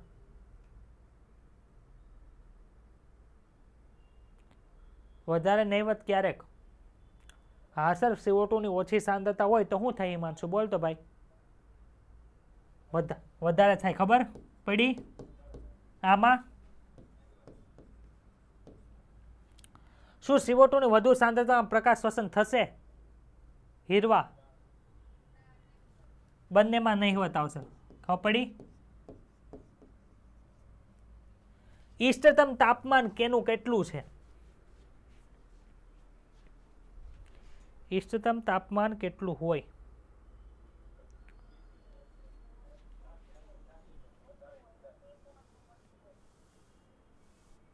C3 નું ઓછું હોય ને C4 નું વધારે હોય. ખબર પડી? તો આમાં 30 થી 40 અંશ લખું કે 20 થી 25 અંશ સેલ્સિયસ લખું? બોલો ભાઈ. આ તમારે જોઈને આવું. હા, તમારે જોઈને આવું. કેમ કે જો આમાં 40 તો આવશે નહીં. હવે સામાન્ય રીતે આપણા ઉનાળામાં 20 થી 25 અંશ સેલ્સિયસ બધી વનસ્પતિને મળતું હોય? કયો તો ન મળતું હોય. એટલે સામાન્ય તાપમાન શું આવે? 30 થી 40 અંશ સેલ્સિયસ. આમાં પણ વધારે જઈ શકે છે. ક્લિયર થયું? આના એક્ઝામ્પલ આપો હાલો. આના તો આપણને ખબર જ છે કોણ છે.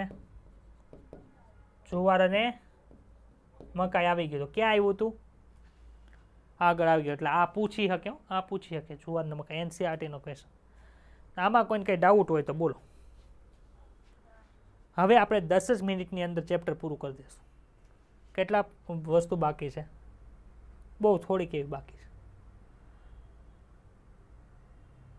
જો પ્રકાશ સંશ્લેષણને અસર કરતા હોય ને તો 4 તબક્કા છે. ક્યાં ક્યાં? તો કે આપણને સર ખબર છે પ્રકાશ, બીજું છે તાપમાન, પેલો છે પ્રકાશ છે, તાપમાન છે, કાર્બન ડાયોક્સાઇડની સાંદ્રતા છે અને પાણી છે. એ 4 પરિબળનો જોવાનું છે કે 4ને લીધે શું થાય. ખબર પડી? ભાઈ પ્રકાશ સંશ્લેષણની અંદર હેની જરૂર પડે? કયો તો મને. પાણી જરૂર પડે. પાણીનું શું કરવું છે? વિઘટન કરવું. એટલે પ્રકાશની જરૂર તો પડે જ. તે CO2 ની જરૂર પડે. ખબર પડી?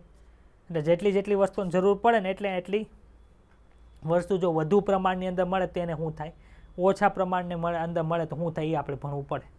બીજું કાંઈ નથી. હાવ હેલું છે. જો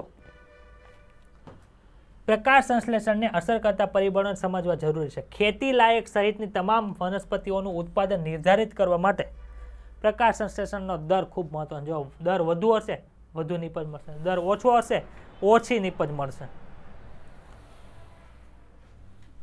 પ્રકાશ સંશ્લેષણ ઘણા પરિબળો દ્વારા અસર પામે છે. ક્યાં ક્યાં? તો એની અંદર બાહ્ય હોય ને આંતરિક હોય. આપણે ખબર છે ઉત્સેદનની અંદર બાહ્ય પરિબળો અને આંતરિક પરિબળો ભણ્યા. એમાં આની અંદર બાહ્ય અને આંતરિક પરિબળો હોય.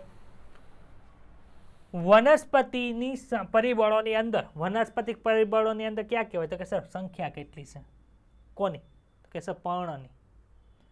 એનું ઉંમર કેટલી છે, એનું કદ કેવું છે, એનો પર્ણ વિન્યાસ કેટલો છે, મધ્ય પર્ણ કોષો અને હરિતકણો કેટલા છે, એની CO2 ની આંતરિક સાંદ્રતા કેટલી છે, એમાં ક્લોરોફિલનું પ્રમાણ કેટલું છે, એ બધાની જરૂર પડે. એના આધાર ઉપર શું થાય? નક્કી થાય. વનસ્પતિ અથવા તો આંતરિક પરિબળો બે એક જ થયું. વનસ્પતિના જે પરિબળો એના આંતરિક પરિબળો કહેવાય કે ન કહેવાય? તો કે સર આ કહેવાય ને. એને આનુવંશિક પૂર્વાનુકૂળતા અને વનસ્પતિની વૃદ્ધિ પર પણ આધાર રાખે છે. હવે બધાને 1 મિનિટ બ્રેક લેવો લઈ લઉં. હું ચા પી લઉં. ચાવાળા ભાઈ હમણાં આવ્યા એટલે લઈ લઉં હું બ્રેક. તમારી પરમિશન હોય તો. છે પરમિશન? તમને મોટો બ્રેક આપત પણ હવે હું બ્રેક આપવાનું તમને ભૂલી ગયો. ચાવાળા ભાઈ આવ્યા નહોતા એટલે હવે પૂરું કરીને જ થાય ને સર. હવે તો 5:15 થઈ ગયા. હવે હું બ્રેક આપે? કાં કોઈ બ્રેકની જરૂર નથી. જો આવી રીતે ભણીને આજે પૂરું કરશો ને તો બધા હકીકતમાં 600+ લાવશો.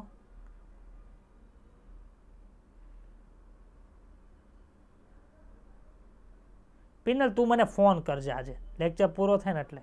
તારા મોબાઈલમાં એમાં શું ડિસ્ટર્બન્સ આવે છે ને મારે જોવું છે આજે. અવાજ જ તારો કંઈ હું બોલે કંઈ ખબર નથી પડતી. ને કાલની ટેસ્ટમાં 300 નીચે આવ્યા ને તો ટીપી નાખીશ.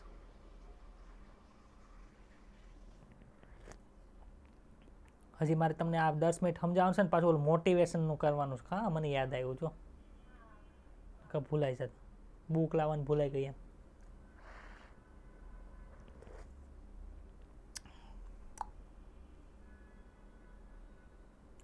જેટલું વાંચ્યું છે ને મગજની અંદર છે ને વિઝ્યુલાઇઝ કરી નાખો આખો C3 C4 પદ આખો બંધ કરીને જોવાનું ટ્રાય કરો એટલે પુલકંજુ કોષ એ બતાવશે ને મધ્યપર્ણ કોષ એ બતાય છે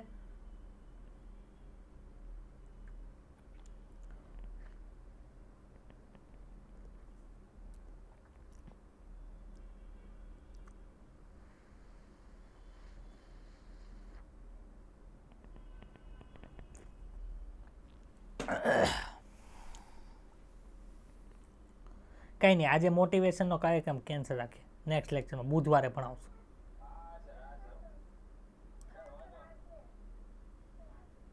બુધવારે મારું ગળું રહી ગયું એટલે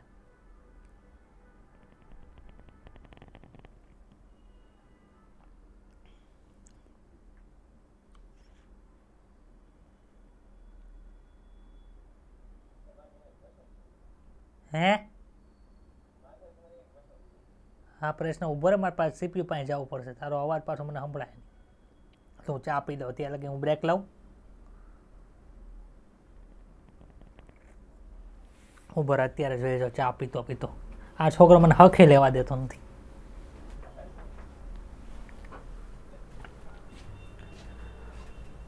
બોલ હાલ હા હે તો એટલી બધું એક્સાઇટમેન્ટ ન રખાય ને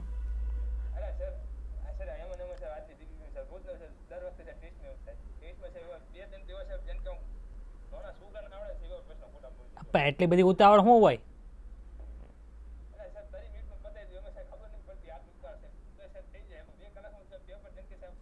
મને ખબર તાર 2 કલાક ને 19 મિનિટ પેપર તારું સબમિટ થઈ ગયું હોય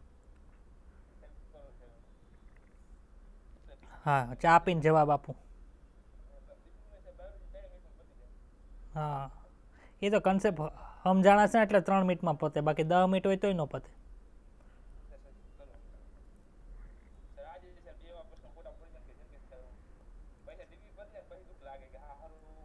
હા એ અત્યારે દુઃખ અનુભવીને કાઢી નાખવાનું છે એટલે ઓરિજિનલ પેપરમાં એવું નહીં થાય જો તે ડીપીપી આપવાની હજી શરૂ ન કરી હોત ને તો આ દુઃખ નીટ 2022 પેપર આપ્યા પછી થાત સારું કર્યું ને ત્યાં ડીપીપી આપવાનું શરૂ કર્યું કે નહીં ડીપીપી આપવાનું શરૂ કરી સારું કર્યું કે ન સારું કર્યું તે તો વાંધો નહીં લે કંઈ તાર પ્રશ્નનો જવાબ હમણાં પ્રકાશ સંશ્લેષણ પૂરું થાય ને પછી આપું યાદ કરાવજો નકર ભૂલી જઈશ બોલ પેન કીંગી હા મળી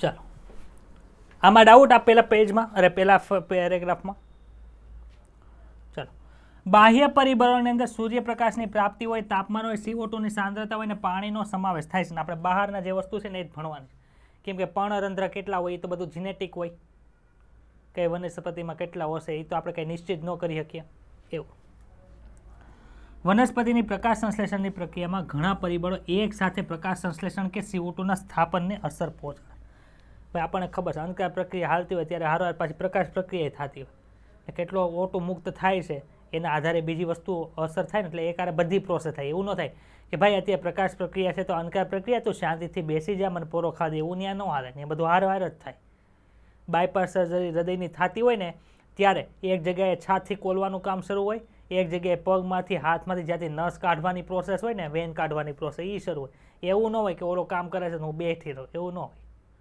બે પ્રોસેસ હાલ ચાલતી હોય છતાં કોઈ પણ એક પરિબળ સીમિત પરિબળ તરીકેનું મુખ્ય કારણ બને છે આપણને ખબર સીમિત પરિબળની વ્યાખ્યા આપણે ઘણી વખત કેમેસ્ટ્રીમાં બાયોમાં ભણાતા બધી પ્રોસેસ હોય એમાં એક પરિબળ ઓછું આવી જાય એને લીધે આખી પ્રોસેસ અટકી પડે તો એ પરિબળને શું કહેવાય સીમિત પરિબળ તરીકે ઓળખવામાં આવે આમ કોઈ પરિબળ કે જે તેના ઇષ્ટતમ પ્રમાણથી ઓછું પ્રાપ્ય હોય 2n + 3h2 એટલું પ્રમાણ શું હોય ઇષ્ટતમ પ્રમાણ છે આની કરતાં કાંઈ પણ ઓછું હશે તો NH3 બનવાની પ્રોસેસ એ કેવી થઈ જાય બંધ થઈ જાય એમ આખું પ્રોસેસ ચાલતી હોય એમાં ATP ક્યાંક અટકી ગયા કંઈક NaDPH2 ન મળ્યા તો શું થાય? પ્રોસેસ અટકી જાય. એટલે આપણને ખબર છે 1 કેલ્વિન સાયકલ પૂરું કરવા માટે કેટલા એટીપીની જરૂર પડે? 3 એટીપી. કેટલા NaDPH2ની જરૂર પડે? 2 NaDPH2 જરૂર પડે કે ન પડે? કહો તો મને. તો માનો કે કેલ્વિન સાયકલ પૂરું કરવા માટે તમારી પાસે ખાલી 2 જ એટીપી છે, તો કેલ્વિન સાયકલ પૂરી થાય?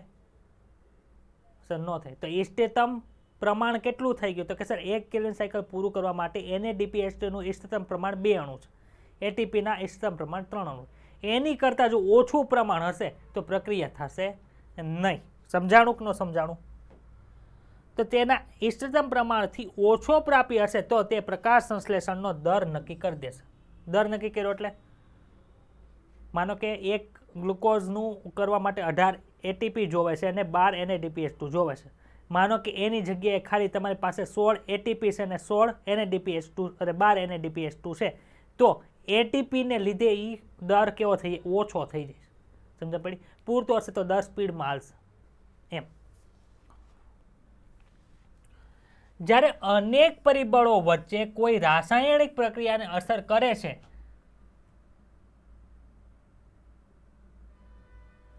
જ્યારે અનેક પરિબળો કોઈ રાસાયણિક પ્રક્રિયાને અસર કરે છે તો બ્લેકમેનના ન્યૂનતમ કારકનો નિયમ અસરકારક બને, જે નીચે પ્રમાણે છે. બ્લેકમેને કેટલામી સાલની અંદર આ નિયમ આપ્યો હતી? ખાસ યાદ રાખજો, 1905ની અંદર આપ્યો હતો. શું નિયમ છે ભાઈ? આ નિયમ અનુસાર જો કોઈ રાસાયણિક પ્રક્રિયા 1 થી વધારે પરિબળો દ્વારા અસરકારક બને છે તો તેના દરનું નિર્ધારણ તેવા કારકથી થશે જે પોતાના ન્યૂનતમ મૂલ્યની નજીક હશે. 1 કેલ્વિન ચક્ર પૂરું કરવા માટે ન્યૂનતમ કેટલા હોવા જોઈએ? 3 એટીપી હોવા જોઈએ. 3 એટીપીથી કરતાં ઓછા પડ્યા તો શું થઈ ગયું? તો કે સર પ્રક્રિયા નહીં થાય, દર ઘટી જશે.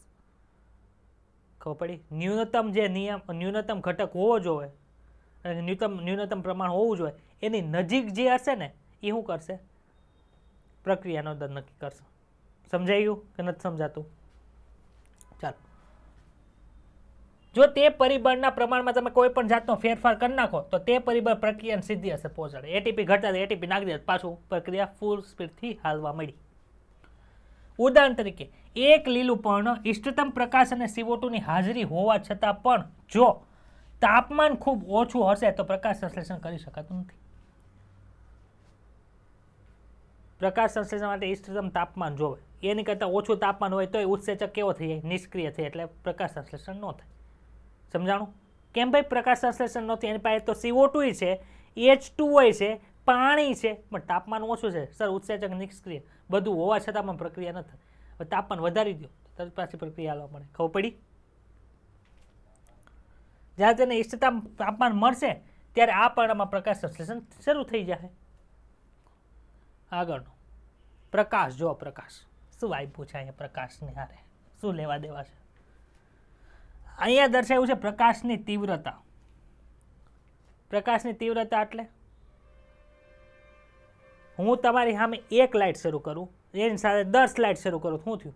પ્રકાશ વધી ગયો. એટલે પ્રકાશની તીવ્રતા એકમ ક્ષેત્રફળ દીઠ જે પ્રકાશ પડે છે એનું પ્રમાણ વધી ગયું, એને પ્રકાશની તીવ્રતા કહેવાય. ખબર પડે ને? 1 ટોર્ચ શરૂ હોય ખાલી અને 1 કરતાં વધુ ટોર્ચ શરૂ હોય તો એની તીવ્રતા ફરક પડી જાય. જો તમને પ્રેક્ટિકલ અનુભવ કરીને બતાવું, હું બતાવું છું કે નથી બતાવતું તમે મને કહેજો. 1 મિનિટ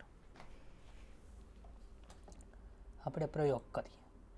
સર ચાલુ લેક્ચરમાં પ્રયોગ તમે કરો છો, સારું કહેવાય. લે કરીએ. લો મારો હાથ બતાય ને તમને, જોજો કેવો બતાય તમને હાથ. કંઈક ફરક પડ્યો બોર્ડ ઉપર? હવે ફરક પડ્યો? શું થયું? પ્રકાશની તીવ્રતા સર ઓછી થઈ ગઈ, આ વધી ગઈ અને પ્રકાશ તીવ્રતા કહેવાય. સમજાણું? એટલે સૂર્યપ્રકાશ હજી સૂર્યોદય થતો હોય તો પ્રકાશની તીવ્રતા ઓછી હોય, પછી પાછો વધી જાય, એવું થાય છે. એવી રીતે જ્યારે આપણે પ્રકાશને પ્રકાશ સંશ્લેષણ પર અસરકારક પરિબળના રૂપમાં લઈએ છીએ ત્યારે આપણને પ્રકાશની ગુણવત્તા, પ્રકાશની તીવ્રતા તથા પ્રકાશ અવધિ વચ્ચેનો ભેદ પારખવો આવશ્યક બને છે. અહીંયા પ્રકાશની ઓછી તીવ્રતા એ આપાત થતો પ્રકાશ અને CO2ના સ્થાપનના દર વચ્ચે એક રેખીય સંબંધ છે. રેખીય સંબંધ એટલે શું? તો કે સર જેમ જેમ તીવ્રતા વધુ હશે એમ એમ તાપમાન વધશે. તાપમાન વધશે એટલે શું થાય? પ્રકાશ સંશ્લેષણનો દર વધશે. પરંતુ એક સમય એવો આવે છે જ્યારે પ્રકાશની તીવ્રતાને અને પ્રકાશ સંશ્લેષણને કાંઈ ફરક નથી પડતો, કે જેટલો પ્રકાશ વધુ હોય એટલો વધી જાય, પણ પછી કાંઈ એક જગ્યાએ એનું શું કહેવાય દર પહોંચી ગયો પછી એનો દર છે વધી શકતો નથી, એવું દર્શાવ્યું. જો અહીંથી પ્રકાશની તીવ્રતા આમ જાવ એમ વધે છે, એમ શરૂઆતની અંદર પ્રકાશ સંશ્લેષણનો દર પ્રકાશની તીવ્રતા સાથે વધે છે. પછી કેવું થઈ ગયું? પ્રકાશની તીવ્રતા ગમે એટલે સુધી પોગે પણ એનો દર વધતો નથી, સ્થાયી થઈ ગયો. ખબર પડી? આ શું છે? એની બે વચ્ચેનો તફાવત. અહીંયા સિગ્મોઇડ આલેખ જોવા નથી મળતો, એવું નાખી દઈ દેતા સિગ્મોઇડ આલેખ ગમે નહીં આવે. આવો આલેખ જોવા મળે તેને સિગ્મોઇડ આલેખ કહેવાય. પ્રકાશની વધુ તીવ્રતાએ આ દરમાં કોઈ વૃદ્ધિ થતી નથી, કારણ કે અન્ય પરિબળ સીમિત પરિબળ બની જાય. ભાઈ એટીપી છે એ બધા જોવે કે ન જોવે અને કે આ પ્રક્રિયા થવા હાટું તો આ થઈ ગયું તો એની હારે પાછા આરયુબીપી જોવે. તો માનો કે આ પ્રકાશ વધી ગયો, પ્રકાશ ખૂબ વધી ગયો એટલે પ્રકાશ પ્રક્રિયા ખૂબ સ્પીડની અંદર થવા મળી, એટલે એટીપી અને એનએડીપીએચ2 ખૂબ વધુ પ્રમાણમાં બનવા મળ્યા. પરંતુ સામે આરયુબીપી એટલા જોવે ને, તો આરયુબીપી તો ત્યાં નથી, જેટલા સ્ટોક છે એટલું તો પૂરતો છે. અમે પુનઃસર્જન થવાનું પણ સ્ટોક પૂરતો છે. આથી શું જોવા મળે છે? તો કે સર આથી પછી વેગ વધતો નથી, દર વધતો નથી. આપવા જેવી રસપ્રદ વાત એ છે કે પ્રકાશ સંતૃપ્તિ પૂર્ણ સૂર્યોદય પ્રકાશના 10% જ હોય છે. એટલે કે પ્રકાશ જેટલો પડે ને એનો 10% પ્રકાશ પડે ને ત્યારથી સંતૃપ્ત થઈ જાય. સમજાણું? બધા મને હવે લાગે છે કે કંટાળે છે એટલે મારે અહીંયા મૂકી દેવું હોય એવું લાગે છે. તો કાંઈ નહીં, અહીંયા સુધી આપણે આજે રાખીએ છીએ. નેક્સ્ટ લેક્ચરમાં આપણે બધું પૂરું કરશું. બરાબર? ક્લિયર કે ડાઉટ છે?